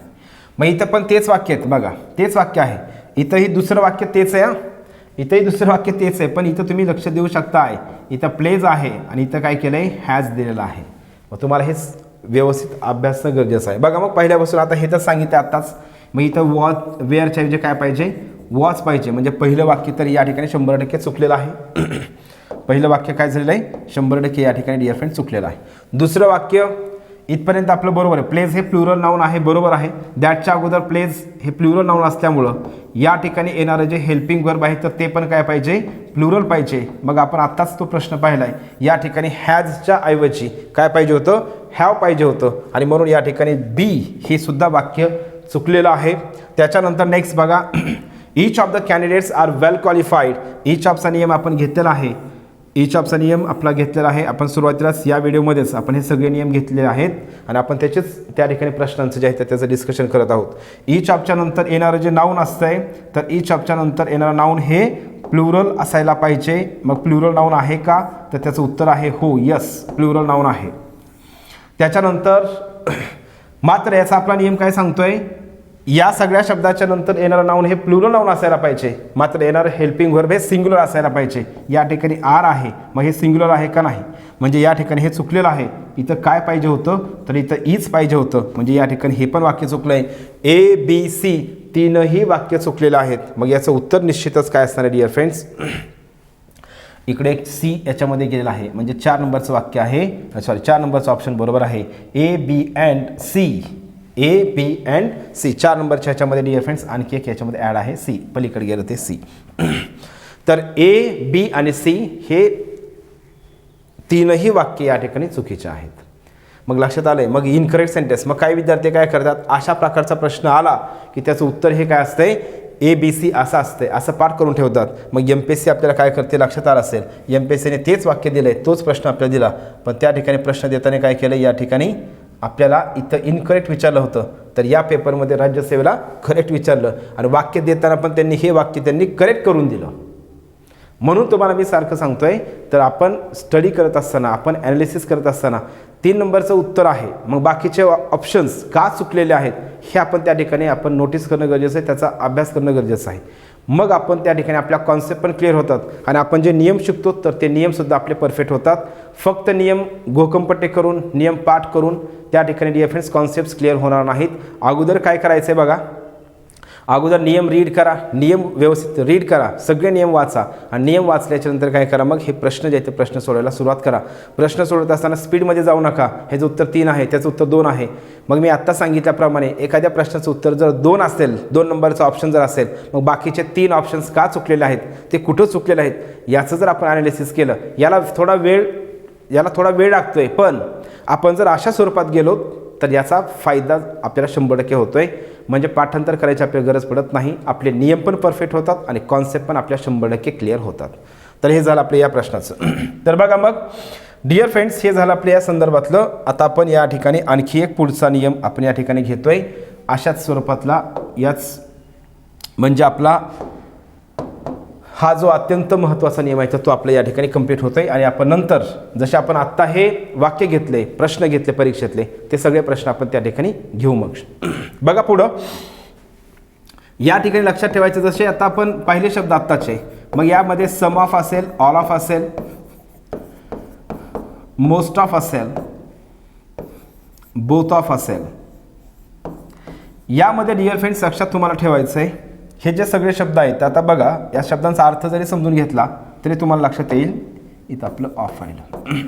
मग some of, all of, most of, both of, हे जे शब्द आहेत तर हे शब्द आपल्याला दिसतानाच आपण जर पाहिलं तर या ठिकाणी आपण याचा मिनिंग जरी समजून घेतलं तरी हे शब्द दिसताना काय वाटतात आपल्याला, प्लुरल आहेत. सम म्हणजे काही, मग काही लोक, काही मुलं, काही विद्यार्थी, काही पुस्तकं, या ठिकाणी डिअर फ्रेंड्स काय आहेत तर लक्षात ठेवायचं आहे, हे आपल्या लक्षात येईल की या ठिकाणी जे आहे तर हे शब्द प्लुरल आहेत. ऑलच्या नंतर, ऑल हा शब्द, ऑल म्हणजे सर्व, हा पण शब्द प्लुरल आहे. बोथ हा शब्द देखील काय आहे, प्लुरल आहे. मोस्ट म्हणजेच खूप, तर या ठिकाणी हे सगळे शब्द आपण काय करतोय, प्लुरल वापरतोय. मग याचा नियम काय आहे लक्ष द्या. या शब्दांचा नियम लक्षात ठेवायचा आहे. यांच्यानंतर येणारं नाऊन मात्र काय असतंय, प्लुरल नाऊन असतंय आणि येणारं हेल्पिंग व्हर्ब सुद्धा काय असतंय, प्लुरल हेल्पिंग व्हर्ब असतंय. मग MPSC आपल्याला काय करते, मुद्दामून विद्यार्थी काय करतात, हा आत्ताचा आपण जो नियम घेतो ना, इच ऑफ, आयदर ऑफ, हा नियम लक्षात ठेवतात आणि त्याच्यामुळे MPSC काय करते, 2 वाक्य याचे देते आणि 2 वाक्य त्याचे देते. मग त्याच्यामुळे आपल्याला काय होते त्या ठिकाणी, मग काही विद्यार्थी पहिलाच नियम पाठ करतात, प्लुरल नाऊन आणि सिंग्युलर हेल्पिंग व्हर्ब, मग त्या ठिकाणी चुकतात. आणि म्हणून आपल्याला या ठिकाणी हा पण नियम लक्षात ठेवायचा आहे. आणि मी पुन्हा एकदा सांगेल, पाठांतर करू नका, शब्द समजून घ्या. सम हा शब्द, सम या शब्दाचा अर्थ होतोय काही, ऑल म्हणजेच सर्व, मोस्ट म्हणजेच खूप आणि बोथ म्हणजेच दोन्ही, दोघेही. तर हे तर आपण या ठिकाणी लक्षात येतं आहे, हे प्लुरलच आहे आणि म्हणून या ठिकाणी येणारा नाऊन पण प्लुरल वापरायचं आहे आणि येणारं हेल्पिंग व्हर्बसुद्धा प्लुरल हेल्पिंग व्हर्ब वापरायचं आहे. पण याच्यामध्ये एक काळजी आपल्याला घ्यायची. बरं, आपण अगोदर ह्याचे सिम्पल एक्झाम्पल घेऊ आणि त्याच्यानंतर मग मी तुम्हाला याचा अपवाद जो आहे तर तो अपवाद पण लगेच सांगून टाकतो. Some of the boys are playing cricket. Some of the boys are playing cricket, या ठिकाणी बॉयज हा शब्द प्लुरल नाऊन आहे आणि त्यानंतर येणारं जे हेल्पिंग व्हर्ब आहे तर ते सुद्धा काय पाहिजे, प्लुरल हेल्पिंग व्हर्बच पाहिजे. मग इथं तुम्हाला सिंपल लक्षात ठेवायचं आहे, सम ऑफच्या नंतर येणारं नाऊन हे प्लुरल नाऊन असतंय आणि येणारं हेल्पिंग व्हर्ब सुद्धा काय असायला पाहिजे, प्लुरल हेल्पिंग व्हर्ब असायला पाहिजे. इथंही आपला तो नियम लक्षात ठेवायचा आहे. या शब्दानंतर येणारं जे नाऊन आहे त्यापूर्वी आपण द हे आर्टिकल वापरतोय, हा नियम लक्षात ठेवायचा आहे. याला अपवाद मी तुम्हाला सांगत असं होतो, तर याला एक अपवाद आहे. MPSC आपल्याला अपवादावरती जास्त प्रश्न विचारते. ऑल ऑफ, मग हे मोस्ट ऑफ असू द्या किंवा सम ऑफ असू द्या, हे शब्द जे आहेत तर आपण सेपरेट हे शब्द पण सम हे सगळे शब्द घेणार आहोत. पण याच्यामध्ये आत्ता मी तुम्हाला याचा अर्थही सांगितला आहे, तर त्याच्यामुळं आपल्याला सगळ्याला 100% समजलं असेल. याचा एक नियम आहे, लक्ष द्या डिअर फ्रेंड्स. हे ऑल ऑफ असेल, मोस्ट ऑफ असेल, सम ऑफ असेल, हे जे शब्द आहेत तर यांच्यानंतर जर लक्ष द्या, यांच्यानंतर जर काउंटेबल नाऊन आलं तर ते नाऊन कोणतं असतंय? प्लुरल नाऊनच असतंय. काय असतंय? प्लुरल नाऊन असतंय. आणि म्हणून यांच्यानंतर काय करायचं? मग आपल्याला प्लुरल हेल्पिंग व्हर्बच वापरायचं आहे. या सगळ्या शब्दाच्या नंतर जर काउंटेबल नाऊन, आता एक दोन कॉन्सेप्ट आहेत, काउंटेबल आणि अनकाउंटेबल. आपण पहिल्या लेक्चरमध्ये पण घेतलंय. काउंटेबल म्हणजेच काय? ज्याला आपण संख्येमध्ये मोजू शकतोय, 1 2 3 4 असं संख्येत मोजू शकतोय. जसं की फॅन असेल, 1 फॅन 2 फॅन 3 फॅन असं म्हणतोय. चेअर असेल, 1 चेअर 2 चेअर 3 चेअर, म्हणजे हे काय काउंटेबल आहेत. बॉय असेल, हे काउंटेबल नाऊन आहे. गर्ल असेल, काउंटेबल नाऊन आहे. त्याच्यानंतर बुक असेल, काउंटेबल नाऊन आहे. आणि अनकाउंटेबल नाऊन म्हणजेच काय?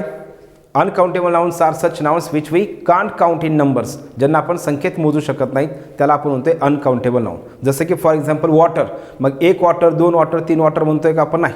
तर हे वॉटर असेल, डिझेल असेल, पेट्रोल असेल, गोल्ड असेल, सिल्वर असेल, आयर्न असेल, मनी असेल, हे शब्द जे आहेत तर हे अनकाउंटेबल नाउन आहेत. यांना आपण काउंट करण्यासाठी किंवा यांना मोजण्यासाठी आपण काय करतो? एकक वापरतो, पण यांना आपण डायरेक्ट संख्येमध्ये मोजू शकत नाहीत आणि म्हणून यांना म्हणायचं आहे अनकाउंटेबल नाउन. मग इथं नियम काय आहे? या सर्व शब्दाच्या नंतर येणारं जे नाऊन आहे तर ते प्लुरल नाऊन असतंय आणि त्यावेळेस प्लुरल हेल्पिंग व्हर्ब वापरायचं आहे. मात्र जर या शब्दाच्या नंतर अनकाउंटेबल नाऊन आलं, कोणतं? इथं मी लिहितो याला. अनकाउंटेबल जर नाऊन आलं, अनकाउंटेबल नाऊन असेल, बघा या शब्दाच्या नंतर जर अनकाउंटेबल नाऊन असेल तर आपल्याला या ठिकाणी डिअर फ्रेंड्स काय करायचं आहे? अनकाउंटेबल जर नाऊन असेल तर त्यांच्यानंतर मात्र आपल्याला सिंग्युलर हेल्पिंग व्हर्ब वापरायचं आहे. प्लुरल नाऊन असेल तर प्लुरल हेल्पिंग व्हर्ब वापरायचं आहे. आणि यांच्यानंतर जर अनकाउंटेबल नाऊन असेल तर आपल्याला काय करायचं आहे? सिंग्युलर हेल्पिंग व्हर्ब वापरायचं आहे. आणि इथं लक्षात ठेवायचं आहे, मग या शब्दाच्या नंतर प्लुरल नाऊन असेल आणि क्रियापदाचं जर पहिलं रूप आलं तर नियम सिंपल आहे, त्या क्रियापदाला यस ES IS वापरायचं नाही. यस ES IS वापरायचं नाही, कारण ते नाऊन प्लुरल आहे म्हणून. म्हणजे हा करता आपण प्लुरल समस्या म्हणून. आणि अनकाउंटेबल नाऊन जर असेल तर सिंग्युलर हेल्पिंग व्हर्ब वापरायचं आहे. मग याचे आपण एक्झाम्पल लगेच घेऊ. आपण परीक्षेमधलेच एक्झाम्पल घेऊ, म्हणजे आपल्या ह्या कॉन्सेप्ट पण क्लिअर होतील. आता बघा पुढं. येस, या ठिकाणी जे आहे तर बघा आपल्याला MPSCने जो प्रश्न विचारला आहे तर हा प्रश्न डिअर फ्रेंड्स जो आहे तर हा तलाठी ऑनलाईनचे जे पेपर झाले तर या ऑनलाईनच्या पेपरमध्ये विचारलेला प्रश्न आहे. तर हा प्रश्न आपला अगोदरचा आपण जो रूल पाहिला तर त्याच्यानुसार आहे. तर या ठिकाणी डिअर फ्रेंड्स बघा विच आहे, विचच्या अगोदर काय आहे? बुक्स हे नाऊन आहे. मग आपण आत्ताच नियम पाहिला ना, हू, हुम, विच, हुज आणि दॅट यांच्यापूर्वी जे नाऊन असेल त्या नाऊननुसार याच्या पुढे येणारं जे हेल्पिंग व्हर्ब आहे तर ते हेल्पिंग व्हर्ब वापरायचं आहे. मग बुक्स हे काय आहे? प्लुरल नाऊन आहे. मग प्लुरल नाऊन असल्याच्यानंतर या ठिकाणी निश्चितच काय येणार आहे? प्लुरल हेल्पिंग व्हर्ब येणार आहे. मग या ठिकाणी इज येईल का? नाही येणार. वॉज येईल का? नाही येणार. राहिला प्रश्न इथं वेअर येणार किंवा आर येणार. पण याचं उत्तर देण्यासाठी मी तुम्हाला याच्या अगोदरच्या लेक्चरमध्ये सांगितलं आहे, टेन्स ॲग्रीमेंट संदर्भात सिंपल सांगितलं आहे. तर आपण यामध्ये लक्षात ठेवायचं, ज्यावेळेस 2 वाक्य अशा प्रकारचे दिले जातात त्यावेळेस पहिल्या वाक्यामध्ये जर प्रेझेंट टेन्स असेल तर दुसऱ्या वाक्यामध्ये पण प्रेझेंट पाहिजे. पहिल्या वाक्यामध्ये जर पास्ट असेल तर दुसऱ्या वाक्यामध्ये सुद्धा पास्ट पाहिजे. मग या ठिकाणी शुड आपण घेतलं डिअर फ्रेंड्स. शुड जे आहे तर शुड हे काय करतंय? प्रेझेंट दाखवतं. कॅन असेल, शुड असेल, मस्ट असेल, मे असेल, हे प्रेझेंट टेन्स किंवा फ्युचर टेन्स इंडिकेट करतात. आणि कुड असेल, वुड असेल, माईट असेल, यूज टू असेल, हॅड असेल, हे पास्ट टेन्स दाखवतात. म्हणून या ठिकाणी काय करायचं आहे? इथं वेअर येणार नाही तर इथं या ठिकाणी आर येणार आहे, कारण याच्यामध्ये शुड जे आहे तर शुड असल्यामुळं प्लुरल शुड असल्यामुळं ते प्रेझेंट टेन्स इंडिकेट करतं आहे. आणि म्हणून या ठिकाणी आपल्याला प्लुरल हेल्पिंग व्हर्ब तर वापरायचं आहे, पण टेन्सचा विचार करून वापरायचा आहे. तर बघा काही विद्यार्थी विचार करतात की सर मी सरळ सेवेची तयारी करतोय, मग तुम्ही MPSCचे जास्त प्रश्न घेताय. पण या ठिकाणी बघा तुमच्या लक्षात आलं असेल, या ठिकाणी आपल्याला सरळ सेवेला सुद्धा जे नियमावरती आपल्याला MPSCने प्रश्न विचारलेत त्याच नियमावरती प्रश्न तुम्हालाही विचारलेत. मग आपण जर तयारी करत असताना अशा प्रश्नांची तयारी जर केली तर त्याचा फायदा आपल्याला मग सरळ सेवा आपली सहज निघून जाते डिअर फ्रेंड्स. आणि बरेच विद्यार्थी असे असतात तर ते सरळ सेवेची बी तयारी करतात आणि इकडची पण म्हणजे कंबाईनची पण तयारी करत असतात. ह्या दोन्हीचाही फायदा, दोन्हीही विद्यार्थ्यांना फायदा व्हावा यासाठी आपण अशा प्रकारचे सगळेच प्रश्न घेतो आहे. चला मग आपण आताचा जो नियम पाहिला त्याच्यावरती आपण बघा. या ठिकाणी वाक्य आहेत. मग सम ऑफ द बॉईज, मग बॉईज हे प्लुरल नाउन आहे. लेफ्ट हे क्रियापदाचं तिसरं रूप आहे. मग निश्चितच या ठिकाणी काय येणार आहे, प्लुरल हेल्पिंग व्हर्ब. हॅज येईल का नाही येणार, इज येईल का नाही येणार, आर येईल का नाही येणार, कारण या ठिकाणी काय V3 आहे आणि म्हणून या ठिकाणी हॅव पाहिजे. हॅव याच्या नंतर आपण V3 वापरतो. सम ऑफच्या नंतर बॉईज हे प्लुरल काउंटेबल नाउन आहे आणि म्हणून या ठिकाणी हॅव हे प्लुरल हेल्पिंग व्हर्ब बरोबर आहे. त्याच्यानंतर नेक्स्ट बघा, सम ऑफ द वाईन. आता वाईन हा शब्द आपल्या सगळ्याला समजतो. वाईन हा शब्द जो आहे तर हा अनकाउंटेबल नाउन आहे. काय आहे, अनकाउंटेबल नाउन. मग अनकाउंटेबल नाउन जे आहे तर अनकाउंटेबल नाउन जर सम ऑफच्या नंतर असेल तर आपण सिंग्युलर हेल्पिंग व्हर्ब वापरत असतो. आत्ताच नियम पाहिला आणि म्हणून या ठिकाणी ॲम येईल का नाही, आर येईल का नाही, वेअर येईल का नाही, कारण आपण ॲम हे सिंग्युलर जरी असलं तरी फक्त आपण आयसाठी वापरतोय आणि आर प्लुरल आहे, वेअर प्लुरल आहे. मग या ठिकाणी उत्तर काय येईल, इज जे आहे तर इज हे या ठिकाणी बरोबर आहे. त्याच्यानंतर नेक्स्ट बघा प्रश्न पुढं. येस, आत्ता आपण घेतलेलं जे आहे ते सांगितलं तुम्हाला. काही वाक्य काय करते, MPSC सम ऑफचे देते, काही वाक्य हे नन ऑफ इकडचे वाक्य देते. आपल्या प्रश्न अगोदर काय विचार हे समजून घेऊ आपण. तर हा प्रश्न विचारला इनकरेक्ट सेंटेन्स विचारला. काय विचारला, इनकरेक्ट सेंटेन्स. पण आपण डिस्कशन करत असताना सगळेच वाक्य राईट कोणतं आहे, रॉंग कोणतं आहे, हे चारही वाक्याचं आपण बघू. बघा, सम ऑफचा नियम आहे. सम ऑफच्या नंतर येणारा नाऊन जर काउंटेबल नाऊन असेल तर ते काय असायला पाहिजे, प्लुरल नाऊन असायला पाहिजे. आता सिरियल जे असतात ना, सिरियल मालिका, ह्या मालिका आपण या ठिकाणी काउंट करू शकतो. एक सिरियल, दोन सिरियल, म्हणजे या ठिकाणी सिरियल जे आहे तर सिरियल हे इथं सिंग्युलर नाऊन वापरलं आहे. काउंटेबल नाऊन असेल ते सिंग्युलर वापरले आणि हेल्पिंग व्हर्ब पण सिंग्युलर वापरले. त्याच्यामुळे पहिलं वाक्य चुकलेलं आहे. दुसऱ्या वाक्यामध्ये बघा त्यांनी काय केलं, some of the TV serials. Serials हे प्लुरल नाऊन दिलेलं आहे, हे बरोबर आहे. आणि आर हे प्लुरल हेल्पिंग व्हर्ब दिलं आहे, हे सुद्धा या ठिकाणी बरोबर आहे. म्हणजे या ठिकाणी हे वाक्य बरोबर आहे. ए म्हणजे पहिलं वाक्य चुकलेलं आहे, दुसरं वाक्य बरोबर आहे. तिसऱ्यामध्ये बघा, none of the TV serials. None ऑफचा नियम आपला काय सांगतोय, यांच्यानंतर येणारं नाऊन हे प्लुरल नाऊन असायला पाहिजे. मात्र येणारं हेल्पिंग व्हर्ब काय पाहिजे, सिंग्युलर हेल्पिंग व्हर्ब पाहिजे. इज सिंग्युलर आहे का, तर त्याचं उत्तर आहे हो, आणि म्हणून या ठिकाणी हे वाक्य बरोबर आहे. त्याच्यानंतर नेक्स्ट लक्ष द्या डिअर फ्रेंड्स. पुढं none of the TV serials. None of the TV serials या ठिकाणी प्लुरल नाऊन आहे, बरोबर आहे का, येस बरोबर आहे. पण हेल्पिंग व्हर्ब इथं काय केलं आहे, प्लुरल वापरलं आहे आणि म्हणून या ठिकाणी हे चुकलेलं आहे. तर इथं इज पाहिजे होतं, तर हे चुकीचं आहे. मग याच्यामध्ये ए आणि डी हे वाक्य चुकलेले आहेत, बी आणि सी वाक्य बरोबर आहेत. विचारले आपल्याला इनकरेक्ट, मग याचं उत्तर काय पाहिजे, ए अँड डी. मग ए अँड डी कुठं आहे बघा, ए अँड डी हे पहिलं ऑप्शन बरोबर आहे. या ठिकाणी याचं उत्तराचं ऑप्शन ए आणि डी आहे. त्याच्यानंतर नेक्स्ट बघा, ऑल ऑफ हिज मूवीज. हा तलाठी पेपरला विचारलेला आहे प्रश्न. All of his movies, all of his movies. मग ऑल ऑफ हिज मूवीज, मग या ठिकाणी मूवीज हा शब्द आपण काउंटेबल आहे. मग काउंटेबल नाऊन असल्यामुळे या ठिकाणी प्लुरल नाऊन असायला पाहिजे आणि प्लुरल हेल्पिंग व्हर्ब या ठिकाणी येणार आहे. मग या ठिकाणी लक्ष द्या, all of his movies contains. Content हे क्रियापद वापरले. मग प्लुरल नाऊन जर असेल, करता जर प्लुरल असेल तर क्रियापदाला येस येस येत नाही, म्हणून या ठिकाणी पहिलं ऑप्शन कटलं. राहिलं या ठिकाणी all of his movies.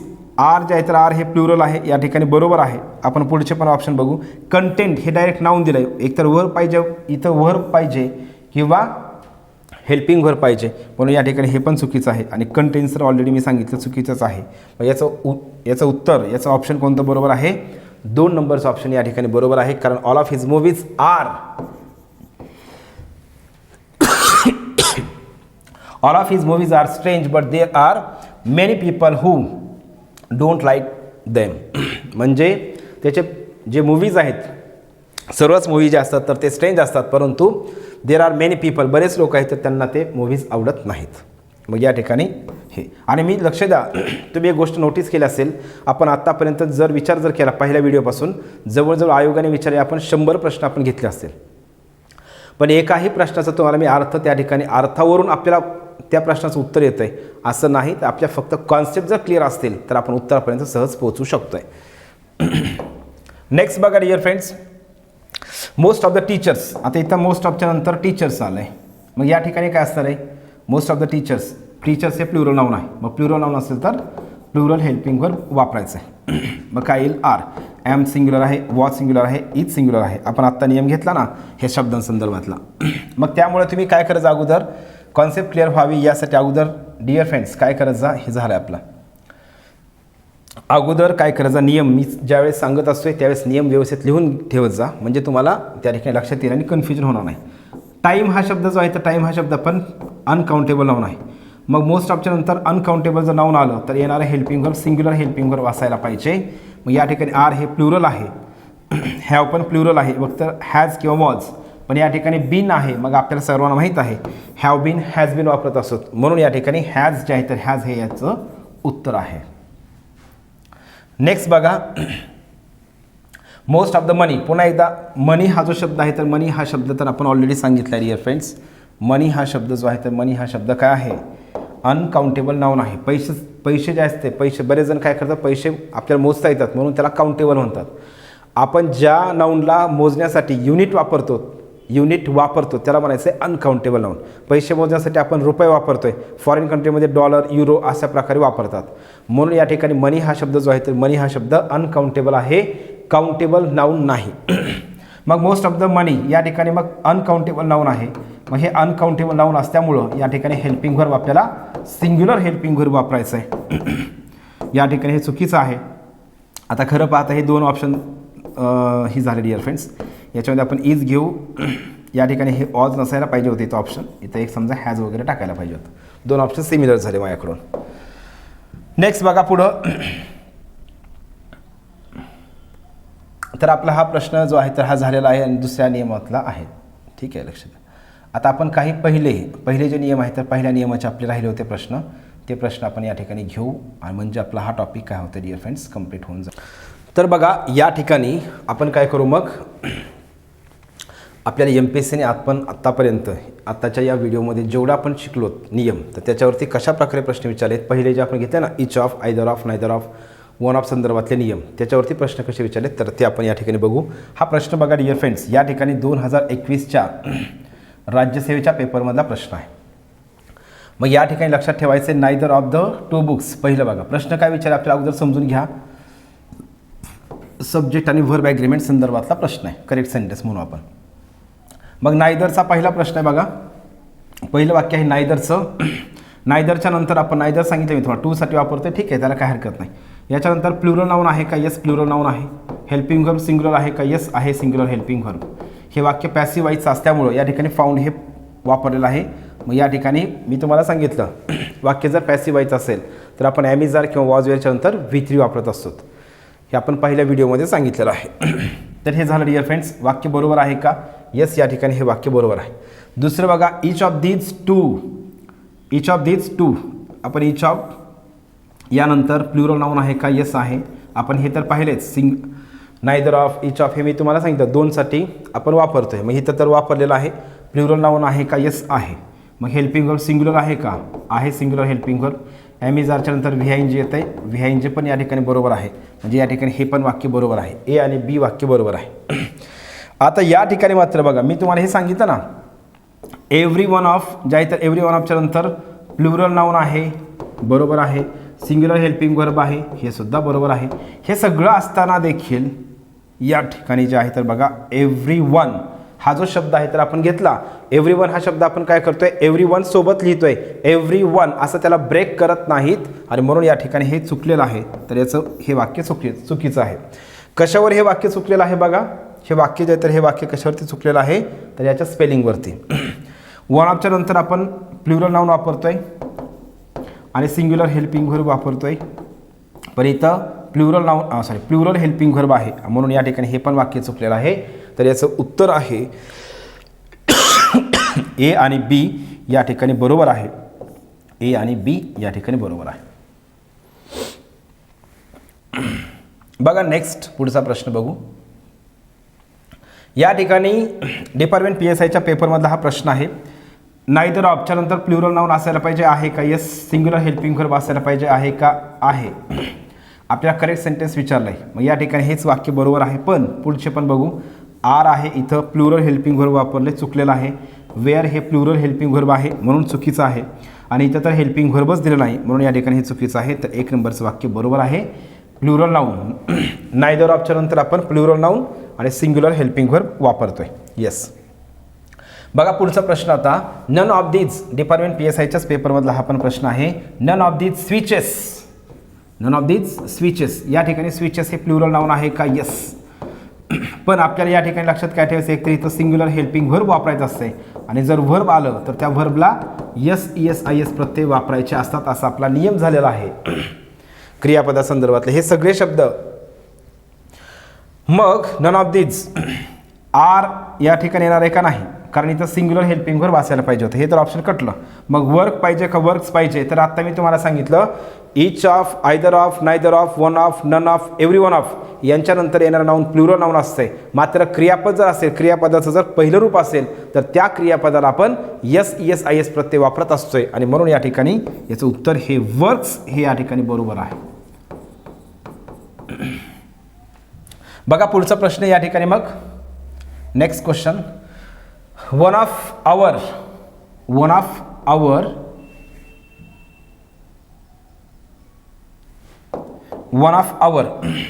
Enjoyed while playing the match, या ठिकाणी आपल्याला ऑप्शन दिलेत, यापैकी कोणतं बरोबर असेल? मग आपला आत्ताच नियम, वन ऑफच्या नंतर प्लुरल नाऊन असायला पाहिजे आणि येणारं हेल्पिंग वर्ब सिंग्युलर पाहिजे. हे प्लुरल नाऊन आहे पण हेल्पिंग वर्ब इथं प्लुरल वापरले म्हणून हे चुकलेलं आहे. इथं नाऊन प्लुरल आहे का? नाही, इथं सिंग्युलर नाऊन आहे, हे पण चुकीचं आहे. इथं प्लेयर्स नाऊन प्लुरल नाऊन आहे आणि हेल्पिंग व्हर्ब सिंग्युलर आहे. या ठिकाणी हे ऑप्शन बरोबर आहे. 3 नंबरचं बरोबर आहे, 4 नंबर चुकलेला आहे, दोन्हीही चुकीचं आहे. ठीक आहे, तर या ठिकाणी हे लक्षात ठेवा डिअर फ्रेंड्स, वन ऑफच्या नंतर प्लुरल नाऊन येणार आणि सिंग्युलर हेल्पिंग व्हर्ब येणार. नेक्स्ट क्वेश्चन बघा, वन ऑफ माय फ्रेंड्स, हा प्रश्न विचारला PSI 2012ला. बघा, one of my friends dash dash national champion in archery. या ठिकाणी मग इथं प्लुरल नाऊन आहे आणि येणारं हेल्पिंग व्हर्ब हे कायच पाहिजे? सिंग्युलर हेल्पिंग व्हर्ब पाहिजे. तर इथं उत्तर एकच आहे, singular helping verb is. Are हे प्लुरल आहे, वेअर हे प्लुरल आहे आणि आर पण प्लुरल आहे म्हणून या ठिकाणी उत्तर एक येत आहे, इज. इतकं बघा. मग मी तुम्हाला पहिल्यापासून काय सांगतोय, नियम जर आपला परफेक्ट असेल की उत्तरापर्यंत आपण सहज पोहोचतोय. हा प्रश्न विचारला आहे कृषी सेवा जे ॲग्रीचा पेपर आहे तर त्याच्यामधला हा प्रश्न आहे. वन ऑफ द गर्ल्स आपण अशा प्रकारचं वाक्य पण घेतलं होतं, वन ऑफ द गर्ल्स. या ठिकाणी लक्ष द्या, टू नो डायरेक्ट काय करायचं आहे, जे आपल्याला इन्फिनिटिव्ह म्हणतो आपण 2+V1 डायरेक्ट व्हर्ब म्हणून आपल्याला वापरता येत नाही. मग त्या ठिकाणी मेन व्हर्ब म्हणून वापरता येत नाही म्हणून या ठिकाणी हे चुकीचं आहे. हे KNOWES नोज हे चुकलेलं आहे, कारण हे असं नसतंय. नो या शब्दाला आपण SES प्रत्ययपैकी येस प्रत्यय वापरतोय, ES वापरत नाहीत. ES कधी वापरतोय? जर त्या क्रियापदाच्या शेवटी yes, SH, CH, X, O किंवा Z असेल तर. मग या ठिकाणी हे पण चुकलेलं आहे. मग या नो वापरायचं आहे का नोज वापरायचं आहे? मग आत्ता सांगितलं तुम्हाला, क्रियापदाचं जर पहिलं रूप असेल तर या ठिकाणी त्या क्रियापदाला येस प्रत्यय वापरणं गरजेचं आहे आणि म्हणून या ठिकाणी नोज हे उत्तर बरोबर आहे. पुढं बघा, वन ऑफ माय फ्रेंड्स हा पण प्रश्न जो आहे तर आता या ठिकाणी हा प्रश्न असाच आहे आत्ताच्याच नियमावरती. One of my friends plural noun आहे. मग प्लुरल नाऊन जर असेल तर आपल्याला त्या ठिकाणी सिंग्युलर हेल्पिंग व्हर्ब वापरायचं आहे. हॅव हे प्लुरल आहे, हॅविंग डायरेक्ट येणार नाही आणि या ठिकाणी हॅड बीन हे प्लुरल पण आहे, सिंग्युलर पण आहे. पण या ठिकाणी काय करायचं डिअर फ्रेंड्स, हे पॅसिव्ह व्हायचं वाक्य आहे आणि आपल्याला म्हणायचं आहे वन ऑफ माय फ्रेंड्स, माझ्या म्हणजे खूप मित्रापैकी एका मित्राकडं काय आहेत, कलेक्शन ऑफ पोस्टेज स्टॅम्प्स आहेत. म्हणजे पोस्टाचं जे स्टॅम्प असतात तर त्याचं कलेक्शन आहे, त्याच्याकडं काहीतरी आहे आणि म्हणून या ठिकाणी हॅव हॅज पैकी या ठिकाणी हॅज जे येणार आहे तर हॅज या ठिकाणी बरोबर आहे. नेक्स्ट क्वेश्चन बघा पुढं. येस, आता हा PSI 2014च्या पेपरमधला प्रश्न आहे. आता या ठिकाणी बघा आपल्याला कशा प्रकारे प्रश्न विचारला. इथं अपॉस्ट्रॉफी एस आणि प्लुरल नाऊन, प्लुरल कसं करायचं याच्या संदर्भातला प्रश्न आहे. मग मी या ठिकाणी अगोदर तुम्हाला सिंपल सांगतो, हे प्लुरलचा प्रश्न प्लुरल काय असते हे तुम्हाला इथं क्लिअर करून सांगतो. बघा, 2 प्रकारचं यस असतं. एक असतं हे साधं यस आणि एक असतं अपॉस्ट्रॉफी यस. हे साधं जे यस आहे तर हे यस आपण काय करतोय, प्लुरल करण्यासाठी आपण करतोय. प्लुरल म्हणजेच काय, अनेक वचन करण्यासाठी करतोय. आणि हे अपॉस्ट्रॉफी यस हे आपण पोजेशन म्हणजेच काय, मालकी दर्शवण्यासाठी आपण वापरतोय. मग समजा बुक असेल, बुकचं आपल्याला प्लुरल करायचं आहे, मग बुकचं प्लुरल काय होईल, बुक्स यासाठी आपण वापरतोय. आणि आपल्याला मालकी दाखवायची आहे तर त्यासाठी आपण काय म्हणतोय डिअर फ्रेंड्स, माझ्या मित्राचं किंवा रवीचं म्हणायचं असेल, रवीज ॲपॉस्ट्रॉफी यस असं आपण हे यूज करतोय. हे सिम्पल आहे. मग बघू आपण प्रश्न आता. None of the brothers has their fathers talents. आता या ठिकाणी डिअर फ्रेंड्स बघा, या ठिकाणी जे आहे तर या ठिकाणी हा प्रश्न आपल्याला या ठिकाणी दिलेला आहे. मग याच्यामध्ये काय केलेलं आहे लक्ष द्या. या ठिकाणी आपल्याला प्रश्न काय केला डिअर फ्रेंड्स, हा जो प्रश्न आहे तर या ठिकाणी लक्षात ठेवायचं आहे. None of the brothers has their fathers talents म्हणजेच या सगळ्याच ब्रदरबद्दल बोललेलं आहे. मग प्लुरल नाऊन आणि सिंग्युलर हेल्पिंग व्हर्ब असायला पाहिजे. या ठिकाणी हे वाक्य बरोबर आहे का? येस बरोबर आहे. फादर्स टॅलेंट या ठिकाणी. नन ऑफ द ब्रदर्स इथं प्लुरल नाऊन आहे आणि प्लुरल हेल्पिंग व्हर्ब आहे. मग आपण शिकलो आहे नन ऑफच्या नंतर प्लुरल नाऊन येतं, मात्र येणारं हेल्पिंग व्हर्ब सिंग्युलर असते, म्हणून हे वाक्य चुकीचं आहे. तिसरं वाक्य बघा, none of the brothers had their fathers talents. आता आपण हॅड जे आहे ना, हॅड हे आपण सिंग्युलरसाठी पण वापरतोय आणि प्लुरलसाठी पण वापरतोय. इथं काय आपल्या टेन्स वगैरे काही इथं काही सांगितलेलं नाही कोणतं असायला पाहिजे, त्याच्यामुळे हे पण वाक्य या ठिकाणी बरोबर आहे. कारण आपण हॅड हे पुन्हा एकदा सांगतोय, हॅड हे सिंग्युलरसाठी पण वापरतोय आणि प्लुरलसाठी पण वापरतोय, म्हणून या ठिकाणी हे वाक्य बरोबर आहे. इथं काय केले बघा, ब्रदर्स, ज्याला आपल्याला ब्रदर्स फक्त पाहिजे होतं ह्याला उगाचच ॲपॉस्ट्रॉफी एस वापरलं, इथं ब्रदर्स पाहिजे होतं आणि या ठिकाणी हे वाक्य चुकलेलं आहे. म्हणून या ठिकाणी ए आणि सी हे वाक्य बरोबर आहेत. याचं उत्तर आहे ए आणि सी बरोबर आहे. ठीक आहे. आता लक्ष द्या, या ठिकाणी आपण जो नियम घेतला तर या ठिकाणी खरं पाहता काय पाहिजे, इथं हीच, पण इथं सगळ्याच ब्रदरबद्दल बोललं आहे तर त्याच्यावर दियर वापरलं आहे. पण आपल्याला प्रश्न हा त्याच्यावरती विचारायचा नव्हता, कशावरती, दियर बरोबर आहे का चूक आहे, आणि तसं ऑप्शन इथं दिलेलं पण नाही. मग हे कधी कधी आपल्याला तेच मी म्हणतो तुम्हाला या ठिकाणी मग पाठीमागचे, त्यामुळे PYQच पाहणं गरजेचं आहे. खरं पाहता इथं काय पाहिजे होतं डिअर फ्रेंड्स, ग्रॅमॅटिकली हीच पाहिजे होतं. नेक्स्ट बघा पुढं प्रश्न काय विचारला आहे, इनकरेक्ट विचारला आहे आपल्याला, इथं इनकरेक्ट विचारलेला आहे. मग पहा, one of my servants tells me, या ठिकाणी one of my servants tells me आणि बोथ डिड नॉट गो. आपण हा नियम बोथच्या संदर्भातला पाहिलेला आहे. मी तुम्हाला सिंपल सांगितले, बोथच्या वाक्यामध्ये आपण नॉट वापरत नाहीत. मग या ठिकाणी हे डायरेक्ट लगेच काय करायचं, एका सेकंदामध्ये उत्तरापर्यंत पोहोचायचं, हे वाक्य चुकलं म्हणायचं. त्याच्यानंतर one of my servants, one ऑफच्या नंतर प्लुरल नाऊन असायला पाहिजे, आहे का, येस आहे. मग इथं काय केलं, हेल्पिंग व्हर्ब वापरले का नाही. मग आपला नियम काय सांगतोय, वन ऑफच्या नंतर प्लुरल नाऊन, मात्र जर क्रियापद असेल, क्रियापदाचं पहिलं रूप असेल तर त्याला येस प्रत्यय असायला पाहिजे. या ठिकाणी आहे का बरोबर, येस बरोबर आहे. म्हणजे या ठिकाणी पहिलं वाक्य बरोबर आहे, दुसरं वाक्य चुकीचं आहे, तर याचं उत्तर आहे इनकरेक्ट सेंटेन्स विचारलंय, म्हणून या ठिकाणी हे उत्तर बरोबर आहे. विचारले काय, इनकरेक्ट, म्हणून या ठिकाणी ओनली बी. नेक्स्ट बघा, आता कंबाईन ग्रुप सीच्या पेपरमधला प्रश्न आहे. Each of these rooms. मग या ठिकाणी बघा, each of these rooms plural noun आहे आणि प्लुरल नाऊन जर असेल तर आपण त्या ठिकाणी इथं इच ऑफच्या नंतर प्लुरल नाऊन असायला पाहिजे आणि येणारं helping verb singular helping verb पाहिजे. मग या ठिकाणी आर हे प्लुरल आहे, हॅव हे प्लुरल आहे, वेअर हे प्लुरल आहे. याचं उत्तर एकदम सहज सेकंदामध्ये येतं आहे. त्याचं उत्तर आहे इज. एकच ऑप्शन त्या ठिकाणी सिंग्युलर दिलेला आहे. पुढचा प्रश्न बघा, राज्यसेवा 2018ला विचारलेला आहे हा पण प्रश्न. Each of the candidates are well qualified. या ठिकाणी dear friends, each of the candidates are well qualified. या ठिकाणी ईच ऑफ बघा, ईच ऑफच्या नंतर प्लुरल नाऊन असायला पाहिजे, आहे का, आहे. मात्र त्याच्यानंतर काय पाहिजे, सिंग्युलर हेल्पिंग व्हर्ब पाहिजे. मग या ठिकाणी आर आहे म्हणून हे वाक्य चुकलेलं आहे. इथं आर आहे म्हणून हे चुकलेलं आहे. दुसरं वाक्य बघा, नायदरच्या नंतर प्लुरल नाऊन आहे का, येस आहे. मात्र त्याच्यानंतर येणारं हेल्पिंग व्हर्ब सिंग्युलर असायला पाहिजे, तर या ठिकाणी प्लुरल आहे म्हणून चुकलेलं आहे. पहिल्या वाक्यामध्ये इज पाहिजे होतं, दुसऱ्या वाक्यामध्ये वॉज पाहिजे होतं. आता तिसरं म्हणजे फॅमिली. आता फॅमिली असेल, हे शब्द काय असतात, हे शब्द जे आहेत यांना आपण म्हणतोय कलेक्टिव्ह नाऊन. आणि कलेक्टिव्ह नाऊनचा नियम असा आहे, कलेक्टिव्ह नाऊन आपण सिंग्युलर पण वापरतोय, प्लुरल पण वापरतोय. आपण हे पुढे घेणार आहोत.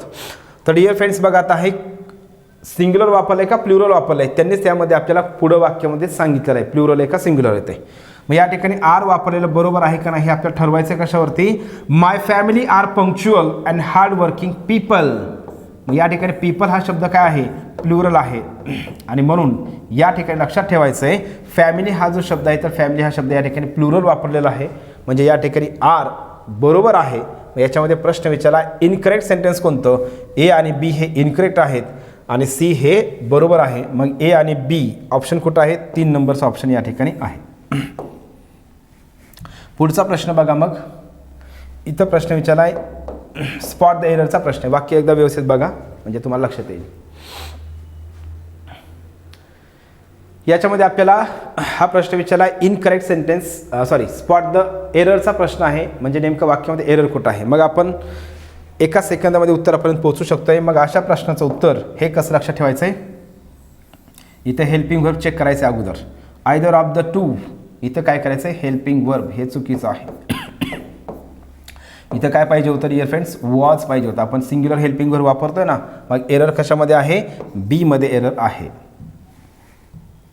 पुढं बघा each of the two sisters वर हार्ड वर्किंग, इथंही पुन्हा तोच प्रश्न तसाच विचारला आहे. मग इच ऑफच्या नंतर प्लुरल नाऊन आहे का, तर आहे. आणि वेअर जे आहे तर वेअर हे या ठिकाणी चुकलेलं आहे. इथं काय पाहिजे होतं, वॉच पाहिजे होतं, म्हणजे एरर कशामध्ये आहे, सी मध्ये एरर आहे. याचं उत्तर आहे सी. नेक्स्ट क्वेश्चन बघा पुढं. आता पोटॅटोज अँड ओनियन्स या ठिकाणी जे आहे तर लक्ष द्या, इथं विचारलं आहे की इथं प्लुरल नाऊन आणि सिंग्युलर, म्हणजे 2 वाक्य potatoes and onion potatoes and onion which of these grow on trees. हे दोन्हीही जे आहे तर पोटॅटो म्हणजेच या ठिकाणी डिअर फ्रेंड्स बटाटे आणि ओनियन म्हणजेच कांदा, दोन्हीपैकी कोणतं झाडाच्या वर येतं. आता बटाटे पण जमिनीमध्ये येतात आणि जे आहे तर त्याच्यानंतर जे कांदा आहे तर तो पण जमिनीमध्ये येतो, झाडाच्या वर येत नाही. दोन्हीही येत नाही. मग वन ऑफ देम ग्रो, दोन्हीपैकी एक ग्रो होते आहे का, नाही. नन ऑफ देम ग्रोज, ठीक आहे. दोन्हीही जे आहेत. आता इथं खरं पाहिजे काय होतं, ऑप्शनमध्ये नायदर पाहिजे, पण दिलंय आपण ऑप्शन. दिलेल्या ऑप्शनचा विचार करून आपण दिलेल्या पर्यायापैकी कोणतं ऑप्शन जवळच वाटते तर त्याचा विचार करायचा आहे. इथं खरं पाहता काय पाहिजे होतं, neither of them grows on trees असं पाहिजे होतं, कारण इथं 2चा उल्लेख केलेला आहे म्हणून नायदर पाहिजे. तर या ठिकाणी हे बरोबर आहे. सम ऑफ म्हणजेच काय, काही, त्यांच्यापैकी काही, आणि फ्यू ऑफ म्हणजेच काय या ठिकाणी निगेटिव्ह असतंय. तर या ठिकाणी डिअर फ्रेंड्स नन ऑफ हे या ठिकाणी बरोबर आहे. पुन्हा एकदा सांगाल, इथं नन ऑफच्या ऐवजी नायदर ऑफ पाहिजे होतं. नेक्स्ट बघा पुढं. या ठिकाणी पण असाच प्रश्न आहे नायदर ऑफचा. तर लक्ष द्या, असा प्रश्न दिला एकच वाक्य जर असेल तर एकदम फास्ट जायचं आहे आपण ह्याच्यामध्ये. नियम काय आपला, प्लुरल नाऊन आणि सिंग्युलर हेल्पिंग वर्ब. इथं प्लुरल हेल्पिंग वर्ब आहे चुकलेला आहे, इथं प्लुरल हेल्पिंग वर्ब आहे चुकलेला आहे, इथं प्लुरल हेल्पिंग वर्ब आहे चुकीचं आहे, इथं फक्त सिंग्युलर हेल्पिंग वर्ब आहे. एकच वाक्य सिंग्युलर हेल्पिंग वर्बचं आहे आणि तेच वाक्य बरोबर आहे. इतक्या फास्ट आपण उत्तरापर्यंत पोहोचू शकतोय. नेक्स्ट बघा, हा प्रश्न विचार आहे तलाठी 2019च्या पेपरमध्ये. Each of the suspected main हा शब्द लक्षात ठेवायचा आहे, प्लुरल असतो बरं का. मॅनचा अनेक वचन काय असतंय, मेन असते, मॅन्स मेन्स असं होत नाही, ठीक आहे. आणि एका पेपरमध्ये मेन्स चिल्ड्रन्स असं दिलेलं आहे आणि प्रश्न विचारला आहे याला कशा प्रकारचं प्लुरल म्हणतात. तर त्याच्यामध्ये खरं पाहता प्लुरल तसं करत नाहीत, पण त्याचा टाईप जो आहे तर त्याला म्हणतात डबल प्लुरल. डबल प्लुरल म्हणजेच काय, मॅनचं पण मेन हे प्लुरल केलं आहे आणि येस पण लावलं आहे, त्याला म्हणतात डबल प्लुरल. हे आपण ते सिंग्युलर प्लुरलमध्ये आपण त्या ठिकाणी घेऊ तो प्रश्न. चला ठीक आहे, नेक्स्ट बघा. हां, याच्यामध्ये मग प्लुरल नाऊन आणि सिंग्युलर हेल्पिंग वर्ब पाहिजे. तर arrested by the police at once. मग अरेस्टेड बाय द पोलीस म्हणजे या ठिकाणी पॅसिव्ह वाईजचं वाक्य आहे. मग पॅसिव्ह वाईजचं वाक्य म्हणलं की या ठिकाणी निश्चितच हॅव बीन हॅज बीन या ठिकाणी असायला पाहिजे. मग या ठिकाणी हॅड येणार आहे का नाही, हॅड आला असतं पण त्या ठिकाणी बीन पाहिजे होतं. वाक्य पॅसिव्ह वाईजचं आहे ना, bye the police passive wise, इथं आर पण येणार नाही. तर या ठिकाणी जे आहे तर युअर फ्रेंड्स त्यांना अरेस्ट केलं गेलेलं आहे असं म्हणायचं आहे म्हणून. आणि मग या ठिकाणी काय येणार आहे, हॅज बीन, आणि हे आर जे आहे तर आर हे प्लुरल आहे, हॅव पण प्लुरल आहे. मग एवढं सहज उत्तर येतं आहे, आर प्लुरल आहे, हे प्लुरल आहे. राहिला प्रश्न हॅड, पण हॅडमध्ये इथं बीन नाही म्हणून या ठिकाणी उत्तर काय येणार आहे, हॅज बीन हे या ठिकाणी बरोबर आहे. पुढं बघा, none of these students, none of these students, इथं none of these students plural noun आहे. मग आपला नियम काय सांगतोय, जर हेल्पिंग व्हर्ब असेल तर सिंग्युलर हेल्पिंग व्हर्ब पाहिजे, तर हेल्पिंग व्हर्ब दिलं आहे पण आर दिलं आहे, हे चुकलेलं आहे.